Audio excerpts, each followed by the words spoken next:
That would be the toxically masculine side of things. So just take a listen to what he says here. Our culture offers young boys two alternatives, two visions of what it is to be a man. One is, he called him the slacker dude. The slacker dude is what you might call like the weakling. He's the passive person. He's not just kind of a nice guy. He's the person who, not only, couldn't hurt a fly or wouldn't hurt a fly, but he couldn't hurt a fly. The opposite vision that our world offers is what Dr. Leonard Sachs calls the brute or the bully. We would say that's the toxic masculine man, right? The person who just like the tyrant, basically. And so these are the two images that our world gives young men. It says either you can be the weakling or the tyrant. You can either be the slacker dude or you can be the brute, the bully. And No, that's a lie anyway. Our society doesn't even give the second image. Whoa, what? That's just a lie. If anything, they give the first one.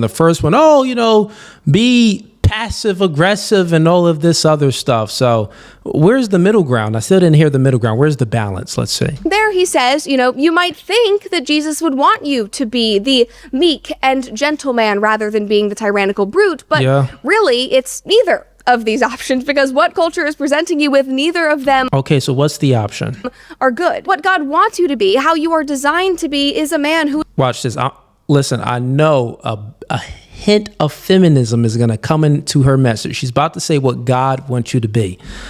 I never watched this yet, this part at least. But let's see. I could be right. was strong enough to care and serve others, but that first requires taking responsibility and ownership over your life. It's taking responsibility for who you are as a man. This is what he says. A marker of adulthood, is I'm now willing to take responsibility for myself. And another way I say it like this: I'm willing to develop my strength. I'm willing to develop my own competence. I'm taking responsibility for developing my own competence. I'm taking responsibility for developing my own strength.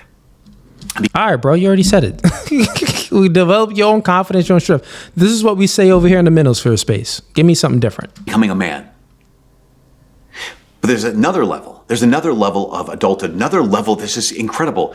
It takes responsibility for others. And that's the difference between becoming a man, I take responsibility for myself, and becoming a father, becoming a shepherd. I'm willing to take responsibility for someone else. And then from there, he says, you can then serve and take care of others, which we see in pack.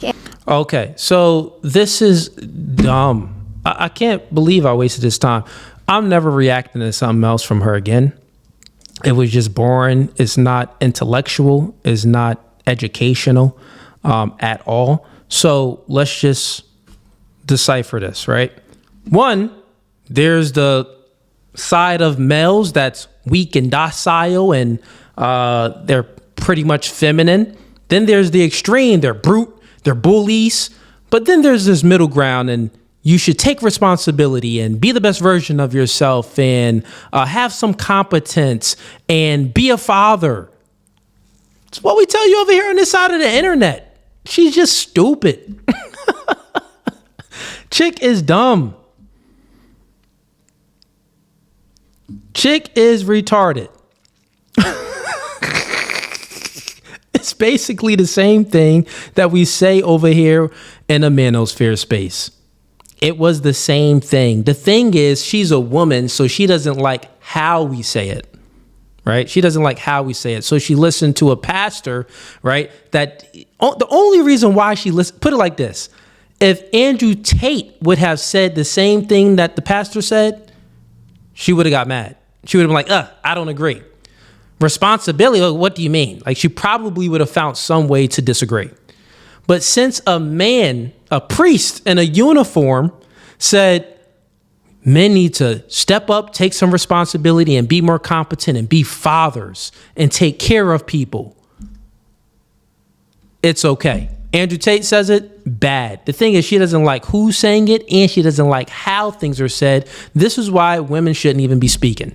This is why Andrew Tate says what he says. Because why are you up here speaking? Because you feminizing everything. Because you gotta, you don't like all of this stuff, but I'll find something here where someone has status and they're saying things in a way that it's not hurting my feelings, then that's the right way. If it's not hurting my feelings, it's the right way.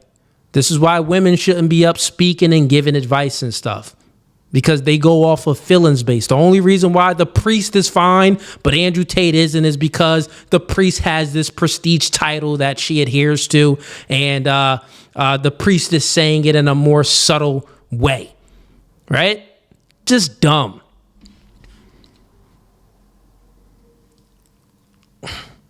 Chick is boring. She's boring. The videos is mad fast. They chop it up weird. Let's get to the next stuff, bro. I should have never reacted to that. Some of my members told me to react to that. I'm not reacting to her again. That chick she's like a watered down wannabe Candace Owens, PragerU type. She just trash, man. Like, how do you have 1 million subscribers? Life isn't fair. It isn't fair. So men, we have to step up and do better. All right, so here we go. Let's get to the next video that we're going to be reacting to. This next video here, actually, before we get to this, get the likes up, man. Don't be a ninja watcher. How many people we got in here right now? Oh, we got 220. All right, we got 220 people in here. Get the likes up, man.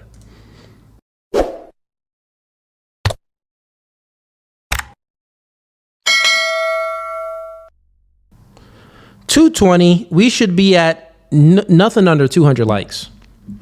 Probably got at least 20 haters in here. So nothing but 200 likes. So get the likes up now. All right, so here's the next clip. We're going to react to Andrew Wilson being on Piers Morgan. This is going to be a lot more fun. I watched about half of it, and it was some good back and forth debates. So let's see what we got. Also, once again, tonight is open panel debate night. So if you do want to debate me tonight on anything, feminism, religion, anything at all, or if you just watch some of my clips and you disagree with what I say, don't be scared, man. Click the link. It's the first link in the YouTube description, or the link that's pinned in the YouTube comments. You click that link, I'll bring you up on a stream. Just make sure your camera is turned on, because if your camera isn't on, you won't be coming up. Now, since I've been reacting thus far for an hour and 20 minutes, we had 4 people come backstage, and all 4 people cameras was off. So, and we still got 2 people back here right now with cameras on. I see Yo Boy Liam, your camera's on. You back here chilling. But we got 2 people back here with cameras are off. So if you want to come up stage and debate me tonight, cameras must be on. Don't be scared. You got to show your face to come up on stream. All right, so let's get into this clip here.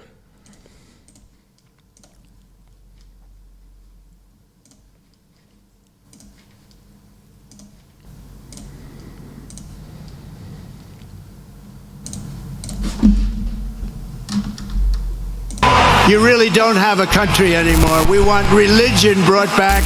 To all 3 of you. Andrew Wilson, Donald Trump came out over the weekend and called this latest attack on the church in Michigan an attack on Christians in a post on his Truth Social platform. We don't actually know, as things stand, whether that was the motivation. We know that the suspect who died in all this was a former US Marine, Thomas Jacob Sanford, and he had been pictured wearing a Trump t-shirt with the slogan, "Make liberals cry again," which may be an indication that he wasn't anti-Trump. We just don't know, as things stand, what his motivation was for this. As so often with these kind of incidents, I always think it's prudent to take a beat and just try and see if more information comes out as to why he may have done this. But Trump has gone out there on the attack, as he often does, and said, this is an attack on Christians. What do you feel? Well, I mean, Trump is just following the trends. We remember what happened with Charlie Kirk when progressives tried to paint him as some right-wing graper. Turns out that was all complete and total lies. They were doing damage control. They tried to paint him out to be a right-winger, clear up until it became irrefutable that he was not anymore. And then they just changed the narrative again. So Trump is just following the trends. It is the case that Christians are persecuted in the United States, have been for a long time. And they're going to continue to be. That's kind of our cross to bear. We were told that that was going to be the case. In fact, that's a part of what being a Christian is. As to Trump following the trends and making the assumption, do I kind of agree that you should have caution on these things? I do, but I can completely understand why it would be that he would have that reaction. John Fugazee, Benny Johnson posted about this attack on the church in Michigan. If a mosque was shut up every month, it would be a crisis for Muslims. If a synagogue was shut up every month, it would be a crisis for Jews. If a temple was shut up every month, it would be a crisis for Hindus. Christians, this is happening to us. Christianity is under attack. It's time to get serious about it. What's your response to that? I keep hoping that one of these preventable attacks will inspire our Christian friends on the right to want to make it a little bit harder for unstable white men to easily get weapons that are designed to kill lots of people really fast. I really hoped after the awful murder of Mr. So, gun control. Okay. Are you going to take away the guns? All right, fair enough. Kirk, that some of our That's your solution. Dumb. friends on the right would agree that maybe it's far too easy for unstable 20-something males to get their hands on hardware and pop off and murder people at a political rally. He was using an antique rifle, dude. He was using, hang on, he was using an antique rifle. I know. An antique bolt action. It was unsecured. Legislation? I didn't interrupt you once, my friend. I didn't interrupt you one time. What legislation do you think would have even been passed that would have prevented if his grandfather had been obliged to keep, if his grandfather had been legally obliged to keep his gun secured at home, that shooting wouldn't have happened, and the Sandy Hook shooting. Wait, what? He doesn't even make any sense right now. So one, he's basically against. He wants to get rid of the Second Amendment, right? He's saying, well, you know, the reason why, you know, I want my Christian friends to wake up and, you know that. You know, the white men with guns is causing a lot of these, you know, church shootings and stuff like that. So since they're the ones that's shooting up the schools and using these guns, then, you know, we need to basically get rid of the Second Amendment, right? Then Andrew Wilson, he points on a good fact that, the assassinator that assassinated Charlie Kirk, his gun was antique. It was very old. That gun is like it's an old gun. Then his refutation for that, his rebuttal was, oh, well, you know, the grandfather should do a better job of putting the gun away. What are you talking about, bro? That's your solution to stuff? Not have happened. You can't even demonstrate that's true. For all you know, the kid has the safe code. You're not letting me finish, and you've interrupted me twice now. Piers, the deal is right-wing Christianity. And then not only that, then if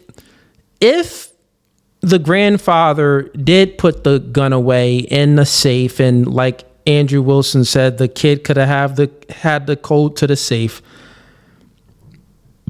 What are we doing how can we enforce that anyway? Like I would ask him for a prescription. Well, okay, so if it's the case that, you know, we keep the Second Amendment, but one of the stipulations is people that have guns and things like that, then they should be locked up.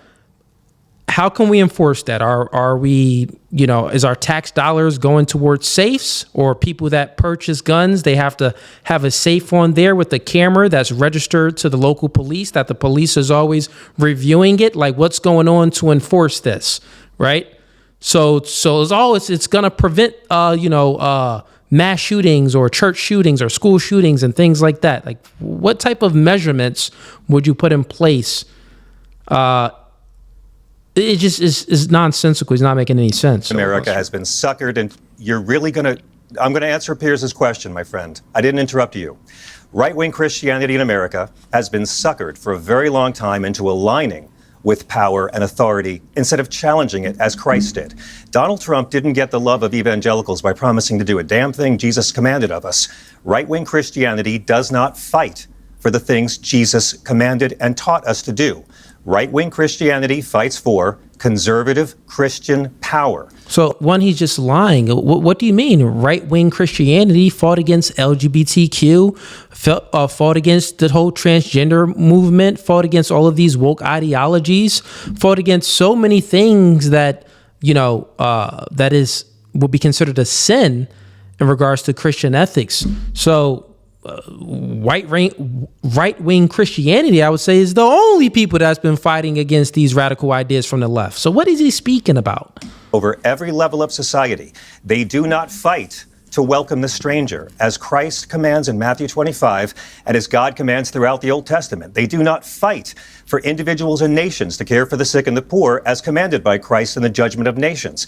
They fight for right-wing, conservative Christian power, and America is suffering from a gun plague where children are now killed by guns more than disease, more than they are killed by car accidents. And I keep praying this is exactly the sort of situation where a religion based on love and empathy will come to our rescue. And yet, our conservative love and empathy. So he sounds like a liberal, right? And this man claims to be Catholic or Christian or whatever it may be, right? But he sounds like a liberal. Oh, you Christians, we need to be tolerant. We need to tolerate no borders, have open borders. Let's welcoming your neighbor. The Bible says welcoming your neighbor. So why have any borders? Get rid of the borders. The Christian right-wing conservatives, they want to build more borders. They want to stop people from coming in. They don't want to welcome in their neighbors. So they're going against Christian ethics. His view of Christian ethics is zero borders, zero tolerance. Let people live and be free and do what they want. This is nonsensical. He's a male feminist, right? Like it makes no sense thus far. Christian friends are locked in this mindset that somehow personal freedoms matter more than the lives of Americans. Isabel, you've been pulling. Hang on, let Andrew, I'll come back to you, but let Isabel react, because you've been pulling a lot of faces as you were listening to that. Yeah, Piers, I was on with you the day that Charlie was shot, actually. We were talking about the murder of Irina Zarutska on the train in Charlotte, and I was very baffled by what I was hearing then.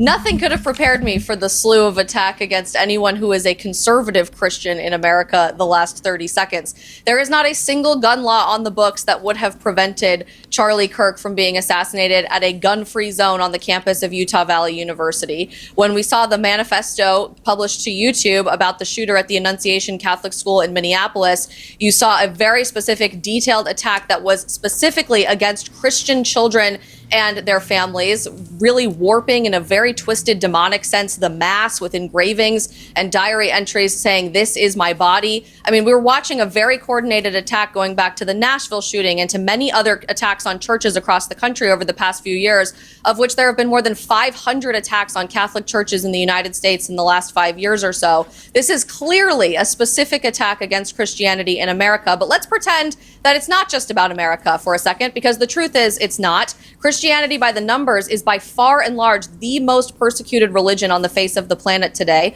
In Nigeria, just a few days ago, more than 60 people were killed using hammers and machetes after attending mass at a Catholic church there in Nigeria. And I read a study the other day, feel free to fact check me on this, to any of the other panelists, that more Christians have been slaughtered in Nigeria for being Christian in the last few years than Palestinians have been killed in Gaza during the midst of the Israeli-Gaza war. But you don't see any protests happening in the United States about that today. So it's ridiculous to try to create a left versus right paradigm here, or some sort of attack against the Republican Party, when there very clearly is a manifestation of spiritual warfare and demonic satanic influence in our society trying to attack Jesus Christ in America today.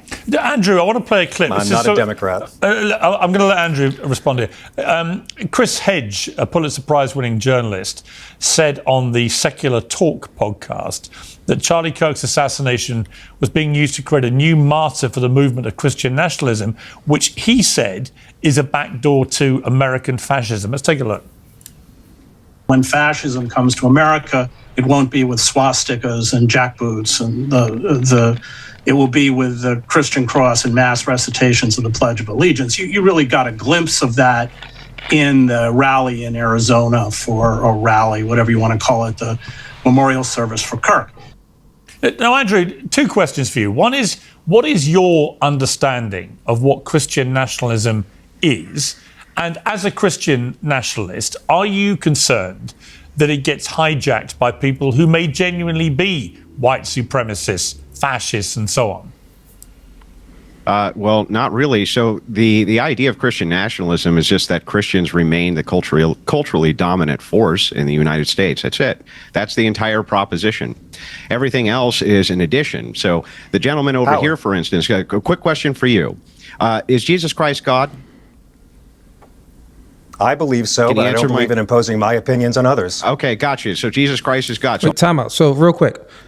He said, I believe so, but I don't believe in opposing my opinions on others. Meanwhile, he's up here doing a debate opposing his opinions on others. I wish Andrew Wilson would have just said that real quick to just refute what he just said, because it was stupid, and then go into your questioning there. But he's just dumb. All the religions are false?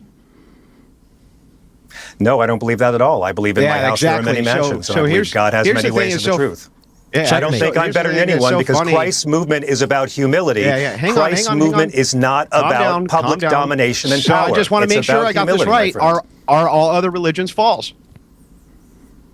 I don't believe that at all, no. And I don't believe right-wing Christianity is true either. Is Islam right-wing Christianity does not... Answer my question, dude. MAGA is Islam does true? not fight for the teachings of Christ. Is Islam true? Is Islam true? Islam believes in the same God as Christians. Do you believe we should... Wait, what? Bro just said Islam believes in the same God as Christians. So I see what Andrew Wilson is doing. He asked him a question. Is Jesus Christ God? He answers yes. Then he says, but I don't believe in opposing my views on others. Then Andrew Wilson asked them, he asked them this question, and then he then says, well, Islam's God is the same God as Christians.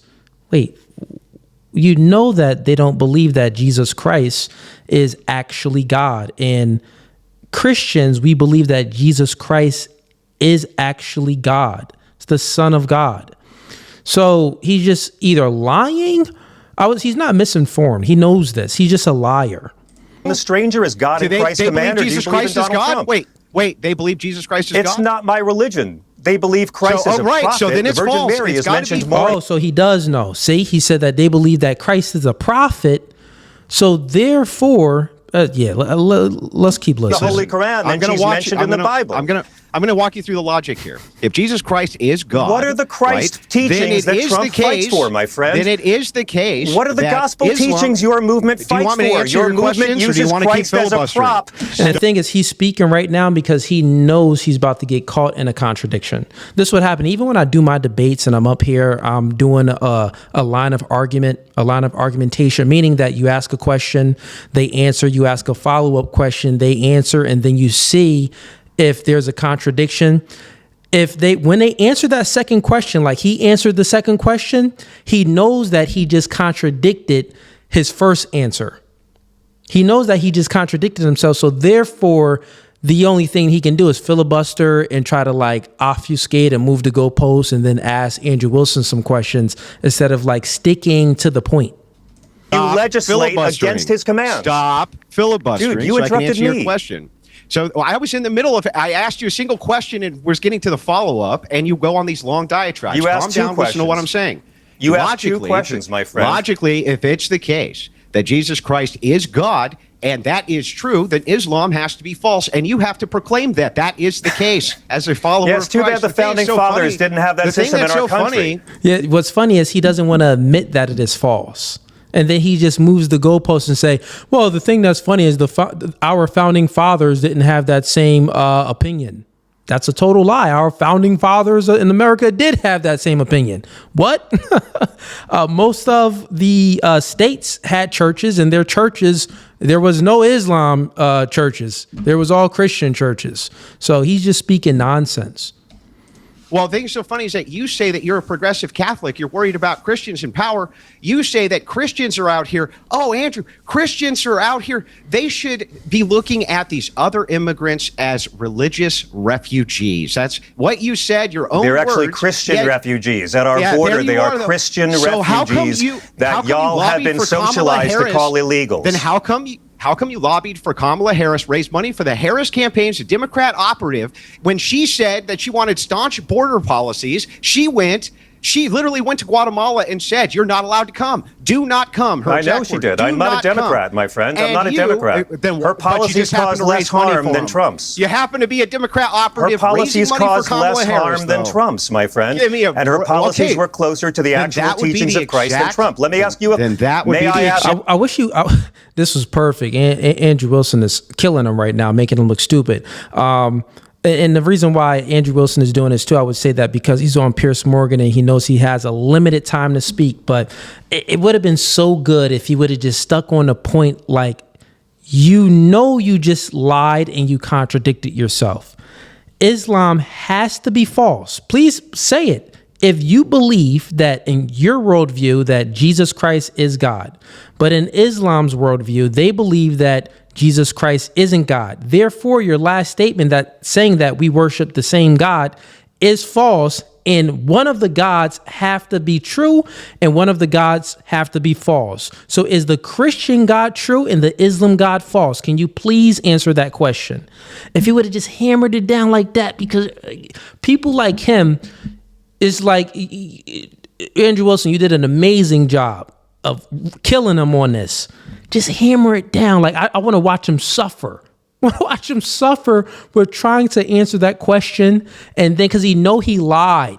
He contradicted himself. And I want him to suffer in the lie and a contradiction. So Wilson, just keep bringing the same point up until he rage quits. That's how I get people to rage quit, actually, on my debates. How I get people to just walk off, and Andrew Wilson does an amazing job at it too, by getting people to rage quit. And I would say normally he gets people to rage quit by hammering down and staying on that same point until they actually concede. Make the concession. You lied. You got caught in a contradiction. Make that concession, right? And we probably would have seen it here if he would have just hammered it down. But let's continue on. He's still smoking him right now. Same logic that we would have. May I respectfully ask you one question? Can I ask you one question? You're such a hypocrite, by the way. Will you please? May I please ask you one question now that you've asked me so many, and now that you've called me names? Dude, hit the other cheek. I can take it. Call me more names. I want to ask you something. Please tell me one actual gospel commandment or teaching of Christ. Complete fraud. Please tell me one actual gospel. Please tell us all and the viewers watching one actual gospel commandment or teaching of Christ that the MAGA movement fights for. Not what conservative Christians like. Something Christ, who is a mascot to this movement, actually commanded of us. Chapter and verse, if you can. Sure. Welcome the stranger. Individuals and nations take care of the poor. Stop executing people. Your movement. Do you want me to answer? Or you can answer the question then. Please do. You want me to answer, or are you going to answer? So the truth of the matter is that if you're really as concerned with the poor as you claim,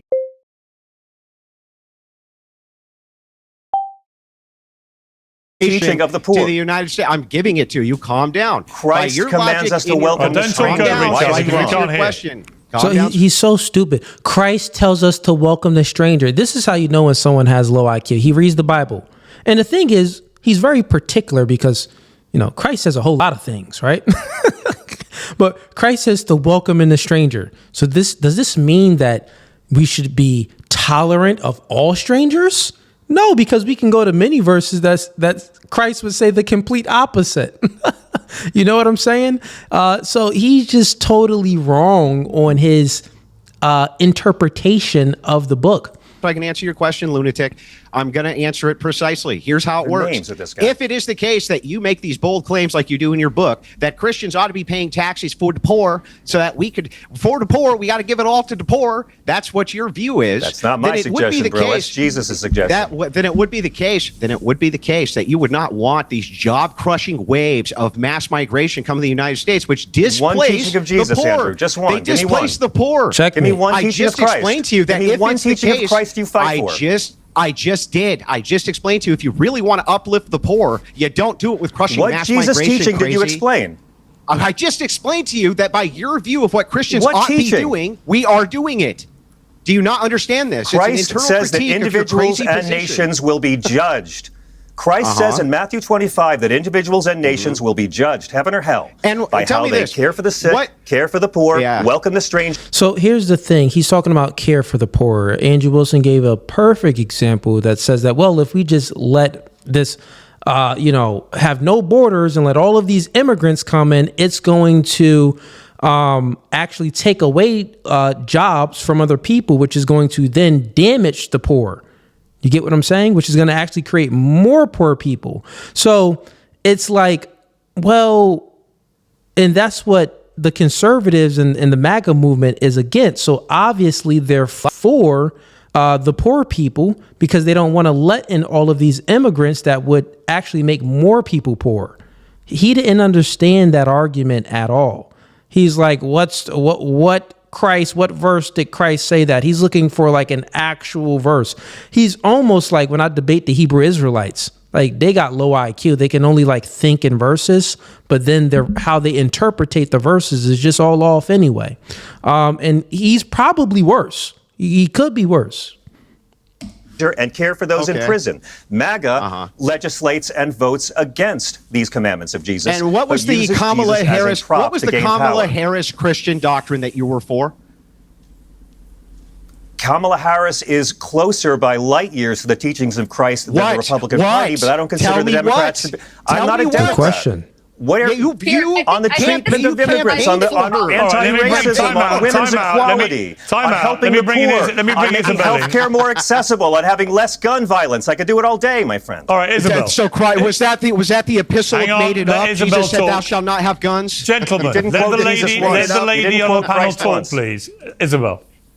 Piers, I think this is precisely the problem, because it just goes to show how in Western society today, we are living in two completely alternate realities, largely based on the media that we are consuming, where you genuinely see this belief parroted among very mainstream Christians that the teachings and the policies of someone like Kamala Harris, who actively told Christians at her own rally, you folks are at the wrong rally, please leave, there is no place for you here, that her policy would have been better for the United States of America. This is a woman who championed the abortion of more than 1 million per year in the United States of America, including through all 9 months of pregnancy.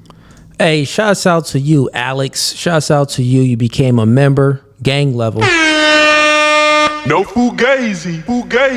See, and partial birth abortion, which Bible's is not against abortion. Against what we believe in the sanctity of life, especially as the Catholic Church. Wait, time out. Homie just said the Bible is not against abortion.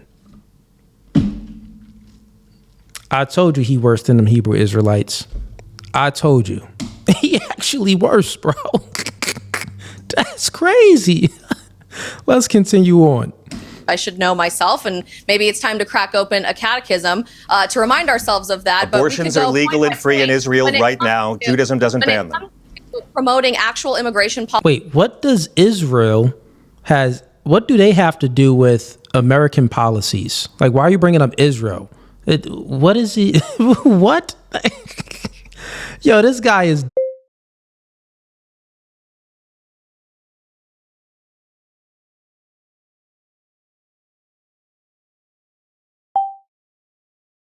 Wait, like. Must be good? Like, is that your reasoning? That's the reason why you're saying these things? Oh, well, abortion, God wasn't against abortion in the Bible. And also in Israel currently right now today, abortions is legal there. So here, what we do in America, it should be determined based off of what they do in Israel, because they follow the Torah. You're a Christian, bro. They follow the Torah in the other book, the Jewish book. What is it? The Talmud? I don't know the book, but that other book, they follow that. They don't follow the New Testament. How you going to be a Christian? Someone said, Timu Nicholas.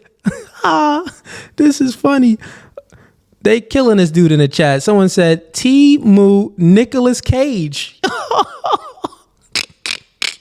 Hold up. Tim M said, yeah, a broke vampire. Yeah, homie looked like, listen, man, you can't trust individuals. You see this fake smile on his face. If a nigga smile like this, and like that's his natural face, like it's demons that's going on in his mind. He's a devil. Oh, the Talmud. The Talmud. Yeah. But yeah, it's just stupid. What is he talking about? Policy from that very Christian nation of Israel. And when it comes to centering immigration policy, Christ's religion doesn't ban abortion. It starts with stopping the horrifying human trafficking of children and the rape of babies and toddlers that happens on the southern border every day. Wait, why didn't no one refute that? He just said well, let's go back to what he just said it. I want to get it verbatim. Christ's religion doesn't ban abortion. Christ's religion does not ban abortion. I know Andrew Wilson is going to destroy that. Hopefully he remembers what he said, because his chick is talking right now. It starts with stopping the horrifying human trafficking of children and the rape of babies and toddlers that happens on the... Oh, I see y'all in the chat. I still said it wrong. Talmud. Oh, Cooley. Tall mid. Let me see. Tall mid is what it read as. Talmud. Oh, Talmud. Okay, Talmud. Bro, I don't know. That's not my religion. Who gives a freak? I don't care if I call it Tashiki. It's not a book I'm ever going to abide by. Freak the Tashiki. Let's continue on. Southern border every day. When it starts by lifting people out of poverty, it starts by giving people actual positions of employment that give them a long-term trajectory for financial success. These are Christian values, but our twisted, disgusting media in America and beyond has allowed for a very inverse reaction from Christians to believe in this version of toxic empathy where we are supposed to tolerate and endorse evil and call that following Christ. And I think the last few weeks have been a really powerful example for Christians around the world to realize we no longer can tolerate demonic evil in the spiritual warfare. How did you feel, Isabel? How did you, just on that point, how did you... Time out. None of y'all know how to spell it or pronounce it. Talmud. Yeah, that's what I said. It's called these.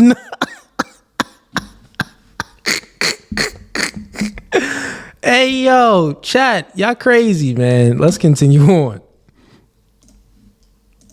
Get the likes up too, man. Y'all having fun in the chat. Get the likes up. Did you feel when at Charlie Kirk's memorial, his widow, Erica, made an incredibly powerful announcement of forgiving the killer of her husband? But then Donald Trump followed and said he hates his enemies and is still trying to work on the forgiveness bit. What did you feel? I mean, as a Christian, what did you feel about that? The two exchanges? Yeah, sure. If you listen to the president's full speech, he goes on to laugh about that, and it clearly was delivered as a joke. I'm not here to speak for the president. Oh, no, I think he meant it. But I don't think he was say, joking.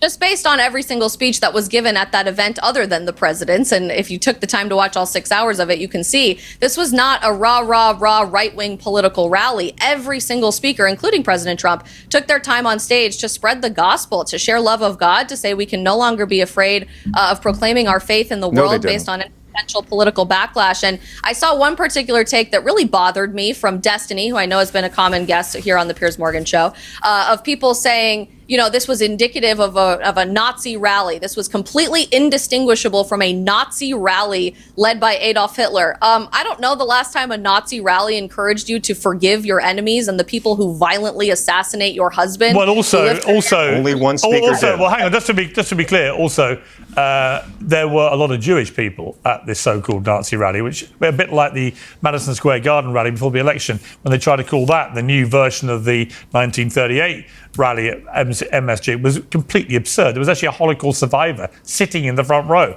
Let me come back on this issue, if I may, John, to your book and your interpretation of Christian nationalism. I want to just quote the definition that you give of it on page 20 of your book. At its core, with Kid Dreamsons of $5, it's called I Am Sofa King We Ta Did. Oh, man. Y'all still in the chat wilding. Let's continue on. Christian nationalism is the belief that the United States was founded as a Christian nation and should remain one today, with laws and policies guided by a particular vision of Christianity. Unlike ordinary religious faith, which is personal and spiritual, Christian nationalism is political. It merges national identity with religious identity, insisting to be a true American is to be a true Christian and vice versa. I suppose what I would say to that is, America historically has been a Christian country. 62% of Americans today are Christian, which is nearly 2/3 of 90% the country. In the 90s. Yeah, but my point being that it is still a large majority Christian nation. So yes, the idea that the idea that all of them are being political by identifying as Christian nationalists. Didn't say that. No, I'm just saying if you extrapolate your statement that it's the Christian nationalism is political, all those people would identify, I would think, as Christian nationalists, right? Uncensored is supported by one. All right, let's take this pause and get to the chats because y'all in here wilding real quick. Who we got? We got left hand up, says sends in $5. Homie looked like the vampire from Fright Night. Yeah, y'all killing homie. We got Melinda G. Shout out to Melinda G. She sends in $2. I'm choking over here. Someone said towel mood. Towel mood. Yo, yeah, man. Listen, it really don't matter what the book is called. That book is antithetical to my beliefs. So it doesn't even matter. Right? I can't pronounce that, but I can pronounce some other words. All right. Let's skip over this ad. Come on, Pierce. You always got all these ads, man.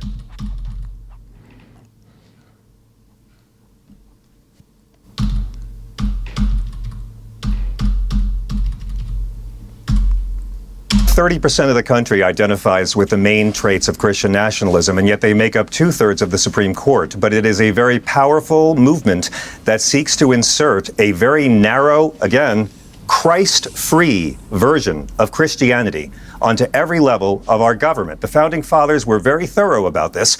Our official religion is all and or none. And if you are fighting against other religions because you think you're superior because of Jesus, then you don't actually follow Jesus, because his entire movement was about humility, uplifting the less fortunate, fighting for the marginalized, not total right-wing domination of politics. Shut up, you dork. You just lying. Jesus was very intolerant. Yes, once again, the nature of Jesus is God. We don't have that nature. We are supposed to try to be, follow Jesus and try to be as close as we can to Jesus, but we would never obtain that state of Jesus Christ. So when he's saying that, Jesus was, this and that, yeah, we get that. Jesus is our Father, right? On earth, it's much different. On earth is much different, man. We have to, and once again, Jesus was very intolerant of many things. So many things he was intolerant of, but he still had grace and other things as well. But in regards to the way he's articulating how, we should be Christ-like, and Christ was very empathetic and passive and, welcoming and tolerant of everything. Basically, Jesus Christ was tolerant of everything, so we should be tolerant of everything. I would ask him, okay, cool. If you think that Jesus Christ was tolerant and all of this stuff, was there anything that Jesus Christ was intolerant of? That's what I would ask him. Is there anything that Jesus Christ is intolerant of and we should follow those same things that he is intolerant of? Sin. Okay, sin. All right. Now, who's sinning? Who's killing babies? But once again, his entire perspective and interpretation of the Bible is inverted, because he believes that Christ was for abortions and wasn't against abortions. So he's just dumb. Dude is a weirdo. All right, we got some other chats that came in. Let's see. We got Alex sends in $5. I appreciate the support, man. We got William Elk sends in $5. He says, it is so important for everyone in America to research the Talmud.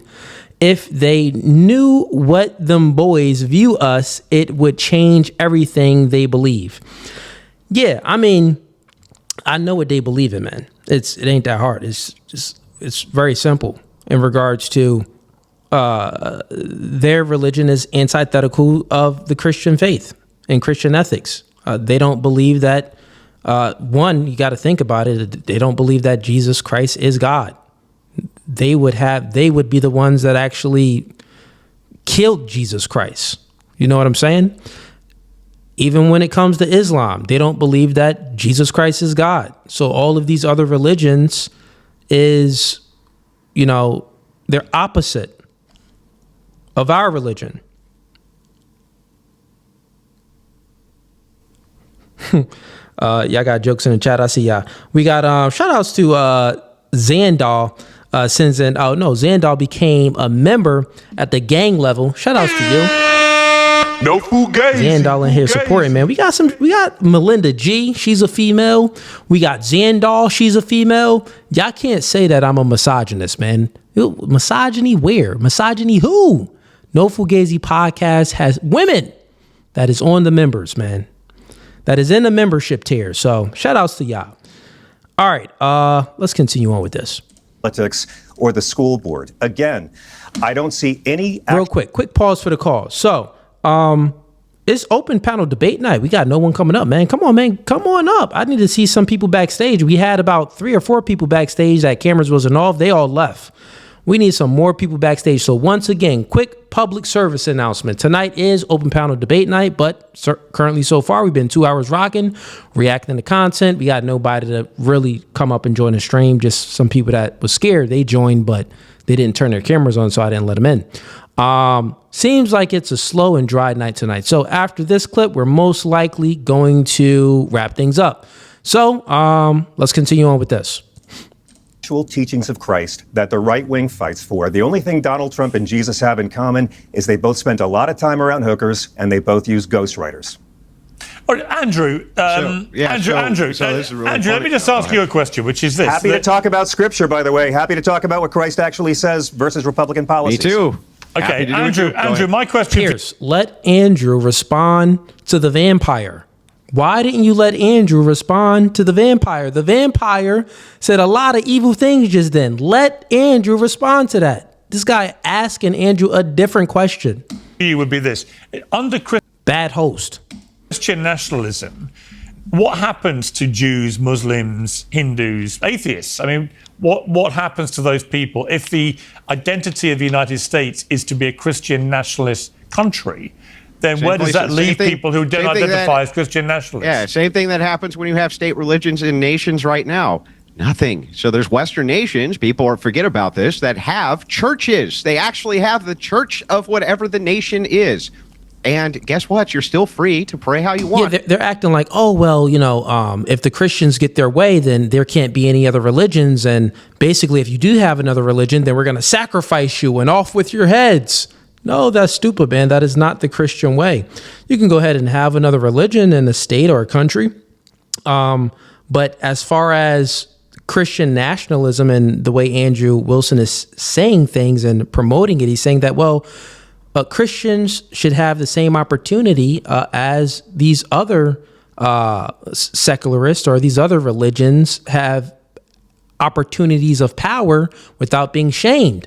Like, oh, you can't be a Christian and you can't, if you're a Christian, you can't be a president. Like, who says that? Some of these beta Christians, like this guy over here, who is a fake Christian, Mr. Vampire Dude, right? So, no, that is not the Christian way to sacrifice and off with other religious people's heads. No, it's to actually, well, have a debate about things and move them closer to Christ. That's how we do it. That's how we move people closer to Christ, by having discourse, debates, conversations. And not only that, they'll see the differences between our cultures and our values, and we can compare and contrast, and move people towards Christian ethics. In many different ways you could do this, by the media, with propaganda, so many different ways. Just how they move people towards LGBTQ+. Did LGBTQ+ come out with machetes and guns and grenades? Like, you better transition, boy. You better transition and become a galley girl. Become a galley girl. You ain't no man, you a woman. And a woman, you ain't no woman, you a man. That isn't how they did things. They went ahead and, with a lot of propaganda, they know that influence creates thinking creates behavior. They went for the youth. They're like, well, I can't really influence these adults, but we can play the long game. Let's influence these kids. So like 20, 40 years ago, they already started the indoctrination in cartoons and Disney and the education system in a whole lot of different areas. They started to indoctrinate the youth. And this is why in 2025, it's basically normal, right? To be LGBTQ+. It's normal. And it's considered actually right. Not only that, if you're gay, you can get married now too. Shout outs to Obama for that. So, yeah, man, I do believe it's the case that we didn't even vote on this. Like, He just went ahead and passed that law. But anyways, let's continue on.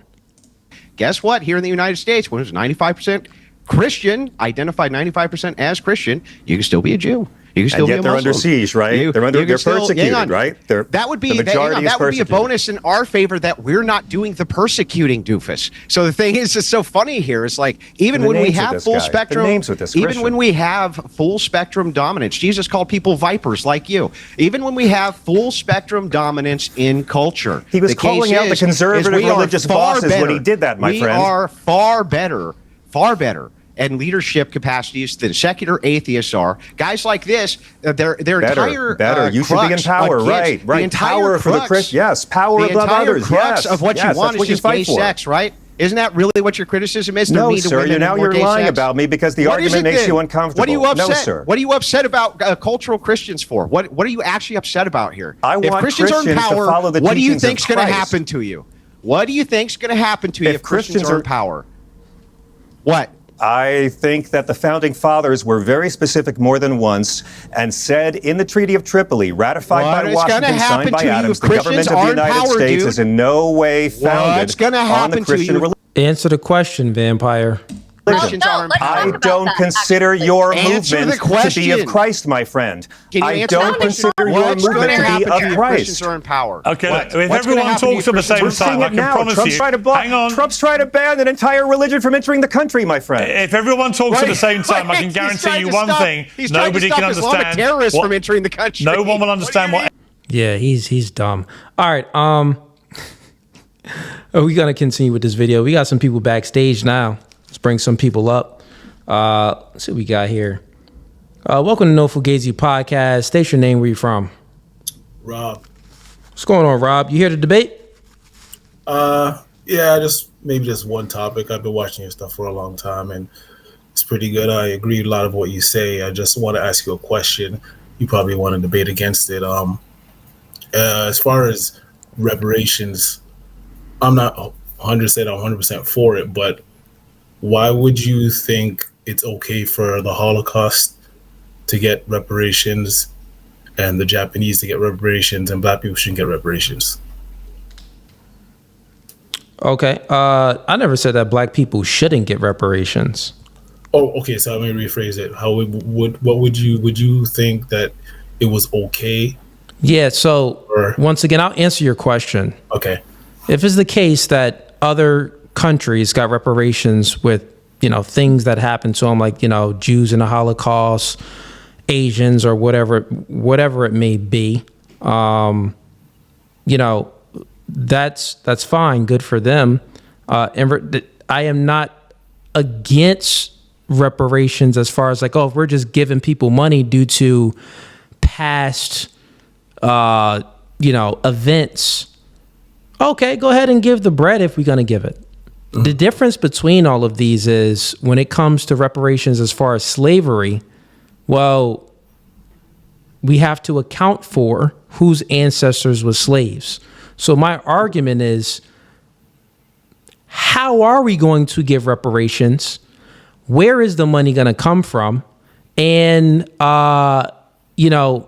is it actually going to do anything for the community? Like what types of, so one, how are we going to give it? Who are we going to get it from? And what's going to be the benefit of just giving people money currently today? Okay, so your argument is different than that. It's not to do it. It's just how. Listen, if the government signed a bill tomorrow, it's like, yeah, we about to just go ahead and give reparations. Me, myself, and I personally, I'm taking a check. Well, I'm going to say no, my ancestors were slaves, right? I'm actually a foundational black American. I've never said that I'm going to reject the check. No, I'm saying that, well, where's it going to come? Like the argument is very simple. As a black person, the focus and the things that we are prioritizing should not be reparations, right? I don't think that we should prioritize reparations. So that's my main argument when it comes down to reparations. We shouldn't focus on that. That shouldn't be prioritized. We should prioritize other things like building up a strong nuclear family, building up our communities, getting rid of the gang violence, education, teaching, our community and our culture that, hey, it's cool to be a nerd, right? And to get good grades rather than to, sag your pants, put a head on backwards and listen to hip hop music and promote Cardi B and all of this other things that's very negative and detrimental to the Black culture, right? So we should prioritize other things. And I think that if we prioritize these other things and these other values, no one's going to even be worried about reparations. I think that Black people need to focus on themselves first as a community, because there's so many different avenues where we can take responsibility that we'll see some benefits immediately rather than asking the white man for a handout. Yeah. Okay. No, I don't disagree. I agree. I was just trying to understand people's perspective when they say that, because reparations were given out before, and some people say, "Oh, well, Black people shouldn't get reparations while other people did." I'm just trying to understand the significance between the two. But it makes sense. Yeah, I don't really think. No, I have these, reparations debates and stuff. You're not going to hear me say like, "Oh, other people got reparations and we should." No, if they give me a check tomorrow, I'm taking that check, bringing it to the bank, I'm cashing it. We wildin', right? I'm gonna do it the right way. Wildin' as far as I'm investing into things. I'm gonna give back to my community because I don't need the money. So I would actually invest it back into the community where I grew up from and see about helping other people. You know what I mean? But man, I think it's just silly since we have so many. You know what it's like, right? Think about if you got a dirty room, right? You got your room is filthy. And instead of cleaning your room, you are trying to you're speaking with your sister and you're like bargaining with her to make a deal for her to clean your room. Yeah. Right. So let me go ahead and like negotiate. No, put it like this. Get this. Let me negotiate with my parents. Like, listen, okay, instead of cleaning a room, I know you told me to clean a room, but what if I do this and you let me go outside? Because I'll make it a good example. The goal is to go outside and hang out with your friends. Your mother said, no, you can't go outside and chill with your friends unless you clean the room. So instead of cleaning the room so you can go outside and hang out with your friends, you try to negotiate with your parents to say, well, it's some silverware in the sink. I'll go ahead and clean up that silverware. Oh, you know what? My father, you oppressing me. Why I gotta clean my room? I didn't buy these clothes. You bought the clothes for me. Like, try to make all these other type of excuses to avoid responsibility. Clean a dang room, you'll go outside. Black people, get rid of the culture, these parts in our culture that's decaying us, as far as hip hop, as far as the gang stuff, as far as promoting these characters that's, we have no good values. Currently right now in most Black churches, there's women preaching. Yeah. Currently right now in most Black churches, it's infiltrated by the ideology of feminism. Currently right now, most Black communities, it's single moms are raising the children. Grandmas. If Jamal goes to prison, it doesn't matter. Listen, grandma would put money on Jamal's books. The aunties and the uncles is gonna put money on Jamal. Now Jamal just killed somebody, but they going together, a family gathering to try to help Jamal out that just killed somebody. But Brian, he went off to college. No one put any money for his books in college. You see how like Black people is all twisted is because the women are leading things. The Black community, from a general standpoint, grandmas, the mothers, they're like leading things. So they think like, oh, well, my son went to prison. That wasn't fair. Police brutality. Who knows? Like the empathy is backwards. Be empathetic to the child that's actually doing good rather than the child that's doing wrong. And you see that, and actually, if we extrapolate this out, think about this. Be empathetic and do good things for the child that did good rather than the child that did wrong. Currently, right now, we are giving handouts in the black community to people that are degenerate. We are promoting the degeneracy rather than promoting people that's getting a higher education, going into fields like science, technology, engineering, and math. People that are going into, being truck drivers and stuff like that, like regular union type jobs or blue collar jobs, right? They're not promoting that. They're promoting and praising the degeneracy. So this is the effects that we're seeing. But cool. I'll land my plane there. Anything else, man? So with DEI, so I'm saying with DEI, I'm trying to understand first. So do you agree that with DEI, do you think people are hiring unqualified people, or is it all qualified people that are hiring? They're just evening the playing field because of qualified people. Because the way some people talk about it is as if people are hiring unqualified people, which I don't agree with. Shouldn't hire unqualified people for anything. But the way people talk about it, hear other people talk online and talk about it, it's like black people being unqualified, black people are being hired versus everybody else, which I don't agree with that. But what if everybody was qualified and they were hiring out black people to even the playing field? But this would only make any sense if you believe in systematic racism. So I guess the question is, first of all, do you believe in systematic racism before, or do you believe it was done? And affirmative action DI was there to combat that. Do you understand what I'm saying? Yeah, I know what you're saying. Want to answer your question. Do I believe in systematic racism as today? Like there's like legal policies? No, there's nothing legal on the books that is systematically racist. But there was. Right. In regards to the past, like maybe things like redlining. Yeah, I was just going to say stuff that. Like that. Yeah, there was definitely things in the past that we would say that is systematically racist against black people. In regards to your first question, that answers that question.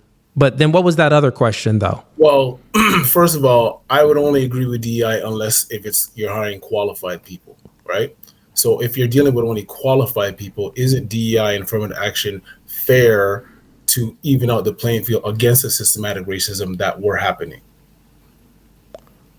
Okay, if systematic racism was happening, would DEI help combat that? Combat that, but hiring qualified people. With hiring qualified people. Qualified only, yeah. Okay, got it. So when systematic racism was in place, would DEI help combat that?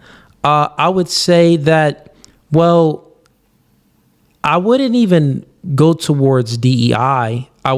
We have to compare it to something. Why don't they just hire based off of meritocracy, just quality itself? So why even bring in a system that is going to actually practice the racism? Like you don't, two wrongs don't make a right. Like if racism is happening, you don't try to like put another policy in that's racist. Okay. If racism is already happening, you don't put in another policy that's going to focus on race as well. Okay, but if racism is already happening, and then systematic racism is happening, and then DEI is there to make it not happen, but you're hiring qualified people, because if I own a business, I want to hire only qualified people, right? And it doesn't matter if they're black or white; they have to be qualified. But I think DEI was there to even the playing field against the systematic racism. Do you understand what I'm saying? I understand what you're saying. Two wrongs don't make a right. But then how would you fix that systematic racism if DEI wasn't there? Quality. You hire based off meritocracy. So it's always going to be, so when it comes to the job market and stuff like that, it's always going to be certain forms of nepotism that's always going to be there. Yeah, because, and that's another discussion. So you're always dealing with nepotism. Someone's going to hire the people that they are they're related to, or they know somebody that knows somebody, and they can get into the job much easier because people that works in the company, right? You're referred that way. So that would be certain forms of nepotism. No way to combat that. The other thing is not to focus on race, because anytime you put a policy in place that is going to prioritize race or gender, then what you're doing is that the system in place is prioritizing one race over another, which would then be considered racism, or one gender over another gender, which would be considered sexism. What you do is you put a policy in place that's focused solely on, since nepotism is going to happen, you put a policy in place that's solely on meritocracy, quality. So therefore, the people that meet the qualification, those people are going to be hired, not the people that meet the qualification and meet the race, meet the qualification and meet the gender. So your two wrongs don't make a right. It's not, however you can try to think about it, it's still going to be wrong. Okay, but if someone is going to be discriminated against. If you have everyone meets the qualifications, but they only choose the same people, then doesn't that remain the same? I'm sorry, say that again. If everyone is meeting the qualifications, right, for the meritocracy, and they choose to only hire the same people, doesn't the systematic racism remain the same? No, not at all. Well, what you do is, so you're saying that I get what you're saying. You're going back if it's still systematic racism. Yeah. And if it's systematic racism, how do we get rid of the racism within that system? Yeah. What I'm saying is you don't add more racism. Okay. You don't combat, because think about it. Racism is discriminating. There's one group of race and another group of race, or multiple groups of race. Yeah. And one group is prioritized over the other. No matter if it's systematic racism, that's what they're doing. If it's DEI, that's what they're doing. Okay. So it doesn't make it right. The only way to combat that is to say, listen, if there is a system in place where it's focused on getting certain type of people in that is qualified, which would be racist, right? The only way to combat that is put in a system in place that focus solely on meritocracy. And you can do this with, it can be incentives like it is for, like how it was for affirmative action. I guess, some Fortune 500 companies, or even with DEI, to get a certain status, certain maybe some tax write-offs. It can be certain little things that you can put in place if the company can prove that they had these many candidates coming in of all different types of races. If they can prove that, well, we actually chose the more qualified people, and guess what? The more qualified people just happen to be white males, then that's what it is. We didn't think about it. If there's a standard to get into a job, that doesn't mean that you're the most qualified person anyway. Mm-hmm. Right? So there's a standard to get into a job, to be a pilot, to be a doctor, to be whatever it may be, right? There's some standard to at least qualify. You're still not the most qualified because people have work history, is what they did in the past. People have education, is what things that they accomplished within their work history. People may have just better referrals too, right? I used to work in HR and I ran many different recruiting agencies. That's my work history. So I know about this stuff. I know the practices. I know the methodology of things that we adhere to the company standard of what the company is looking for. And I would say that I worked for so many companies, and you know what? Some of the most racist ones be them warehouses. They want the Spanish people in here. Hey, I need Poppy in here. Poppy, no, listen, man. Poppy worked he worked overtime and he worked for a good rate. Yeah. So if anything, a lot of these companies and organizations, they be wanting these immigrants to come up in here. They don't even be wanting,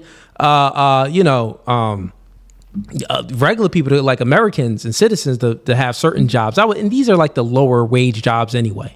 But does that make sense? How we need to prioritize meritocracy over just another racist system? Yeah, it's just more the solution, I think, because we knew. I don't think systematic racism is as strong as it was before, but it did exist, and I think affirmative action and DEI was there just to combat it. I don't think it exists at all. What exists is stereotypes, which stereotypes are rooted in some truth.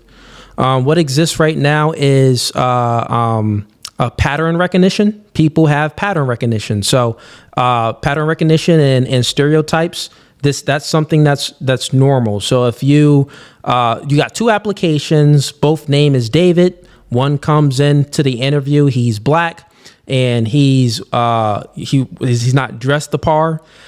He's speaking slang. He's not speaking correct English or whatever it may be. That's obvious. Like I'm talking about both have perfect English and everything is equal. But that's the thing. How do we determine if it's truly equal?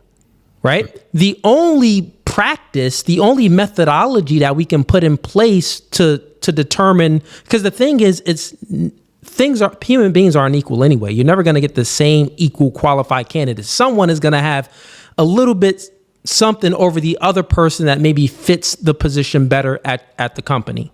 Right? That's just what it's going to be. But if we can put a system in place where they prioritize meritocracy over all of this race stuff, I think we're fine.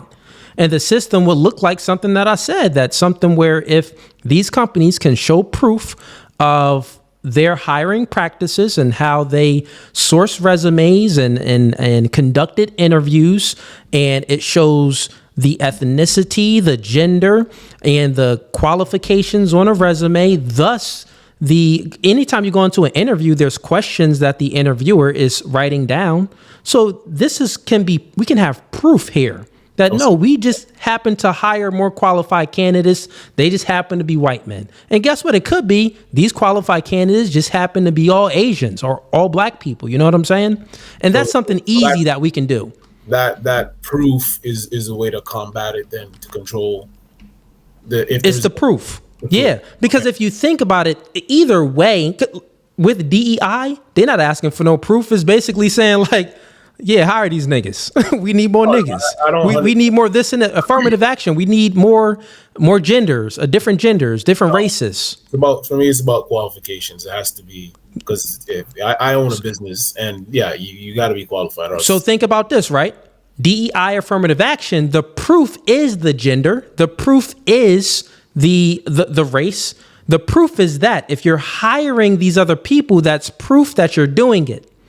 And my standard of meritocracy, the proof would be all the things that I listed: the resume, the interview question, the and so on and so forth. Rather than just like race and gender. You know what I'm saying? That's just dumb.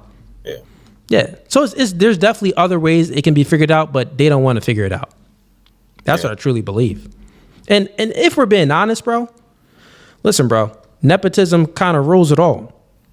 Different form, right? So or different forms of nepotism. If you know the person that works at a company and you have a good relationship, the probabilities increases that you get that position over the person that is actually could be more qualified than you. And I'm speaking about Fortune 500 companies. The small companies, I think the small companies, they ain't really like, they hiring based off of full equality because they need to maintain a business. So they like, if you can do the job, you hire. You know what I'm saying? So, yeah. For sure. All right. It's cool. All right, Rob. Anything else for me, Rob? No, I'm good. You good? Okay. All right, man. Thanks for coming on up. Have a blessed one, man. All right. Peace. All right, chat. I guess we got any other people backstage? Okay.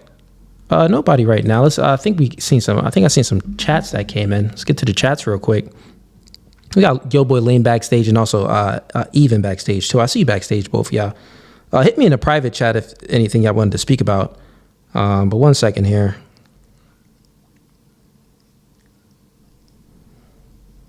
Okay. All right, so look at this individual. I hope he comes on up. So, Denny Crane. Cooley has very inconsistent logic. Okay, Denny Crane. Well, Denny Crane, click the link. This is what debate night is. Please come on up and point out where my logic is inconsistent. Point it out. Come on up and point it out. Tonight is open panel debate night. You in the comments. I seen you in the comments a few times while I had Rob up. So if you think it's inconsistent, click the first link in the YouTube description or click the link that's pinned in the comments. I would let you I'll let you articulate your argument and any proof you have to point out any inconsistency within the logic. So I'll play it fair. I'll give you the platform and you can fully speak. So don't be scared, man. You said it. You said it in the comments, so you got to back it up now. Tonight is open panel debate night. And shouts out to Rob. Rob came in. You know, he didn't make full assumptions or assertions on my worldview. He said, you know, I watched some of your content. Maybe seems like he needed me to expound and to explain my worldview and my views a little bit. And he came in open and just looking for my worldview, not looking to just, you know, say, oh, cool, you said this one time, and then totally straw man my position. And he had no refutations for any of my pushback at all because it was consistent and it was logical and it wasn't racist. Like, bro. All right, Pedro, put your camera on, Pedro.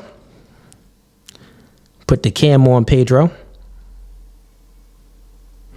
All right, so people in here want to know about Xandal.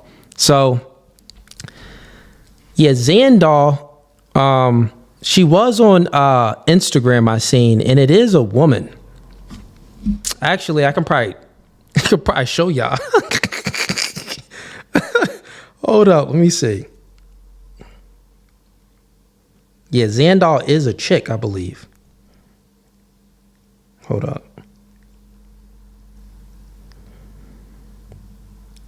So, yeah, Xandal is she got one picture on her IG.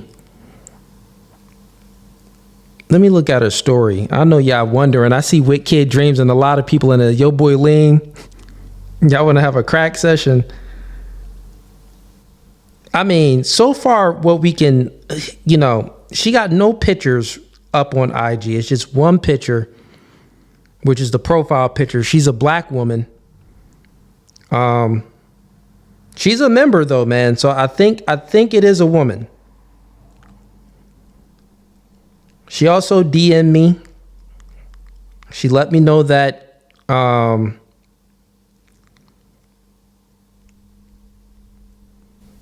what'd she say in the DMs?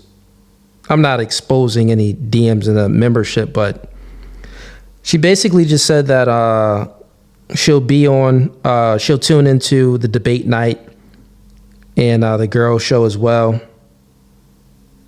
and that she would participate in the girl show, but she isn't from the area. So no, it's a girl from what I believe. Let me bring up. Hold up, Pedro, I got you. Let's bring up Wit Kid. What's up, bro? Or is it a man? I don't know.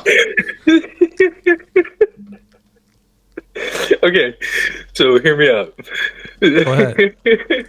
So we're pretty sure it's a chick, but I only say that as not, right? Because what woman does not have a profile picture?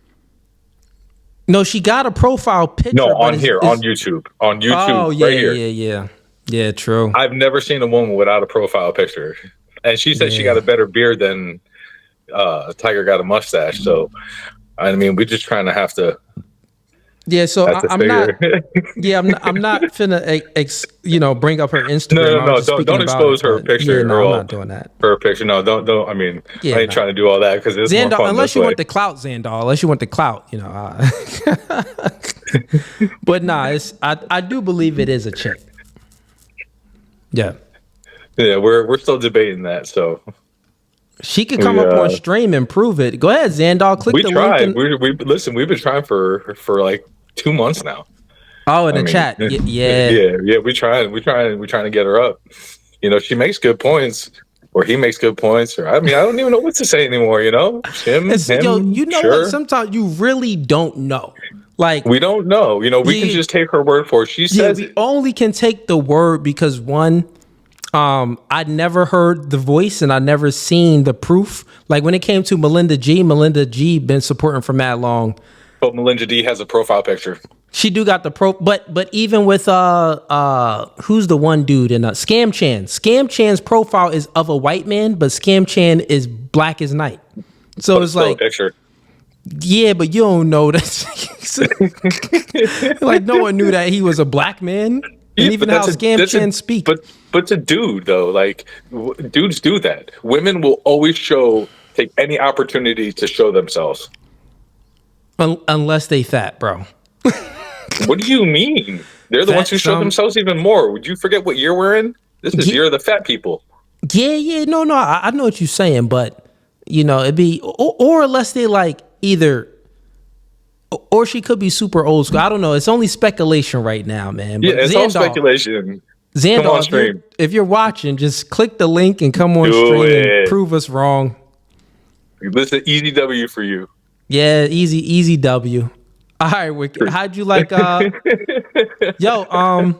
we still are live on TikTok right now too, but let me bring up Pedro, see what he wanted to debate about. We on TikTok. Good. You can't be born gay if you're on TikTok. Yes, since we on, you can't be, let's try to trigger them real quick. We live on TikTok. Yeah, you can't be born gay. No, matter of fact, there's no such thing as gay. It's a fairy tale. Trans just means pretend. Yeah, trans mean pretend. Feminism is a lie. What else can we do? Trump your daddy. All hell Trump. Trump's your daddy. Let's see what else. What else can we get then? Charlie Kirk is a hero. You can get him at that one. Yeah, that's a good one to get him with. Yeah, so come on up, haters. All right, I'll put you backstage, man. All right, man. All right, peace. Welcome to No Fugazee Podcast. State your name. Where you from? Pedro from Jersey. Pedro from Jersey. And what do you want to debate about? Theistic evolution versus religion. Okay. You believe in evolution? Theistic evolution.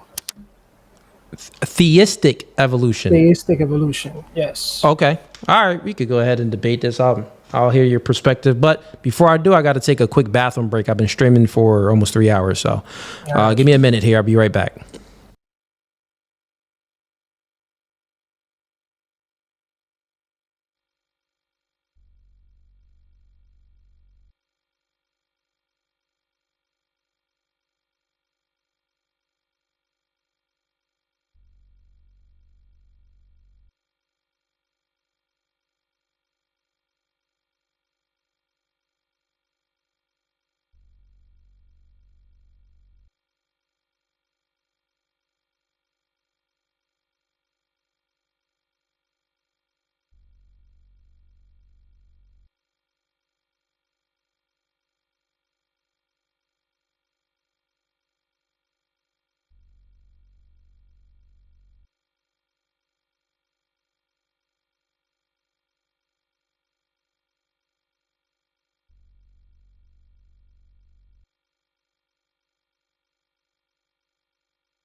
All right, chat.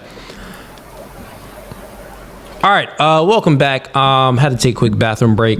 Okay, so we'll get into this debate in a minute here, but let's get the likes up, man. Don't be a ninja watcher. Giving y'all good content tonight.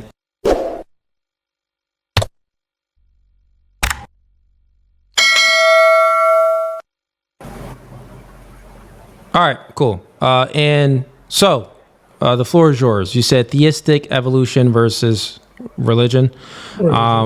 What's your? Give me your presupposition. Give me your argument.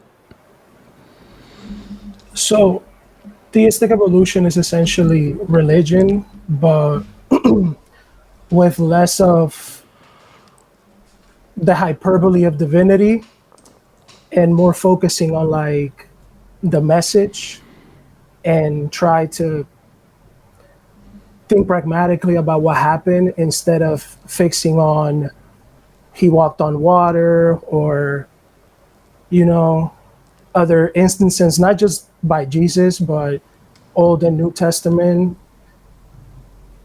Yeah. Okay. So wait, you said something about walking on water, so you don't believe that, Jesus Christ is God? What do you mean? No, I do believe Jesus Christ is God. But he didn't have the ability to be divine and have powers. No, not that. I'm saying I don't focus on that. I focus on what Jesus taught. Okay. Do you believe that he did walk on water or no? Yes. Okay. You believe that he rose from the dead? Yes. Jesus was divine in human form. You said Jesus was the what? Divine in human form. Divine in human form. Yeah. Okay.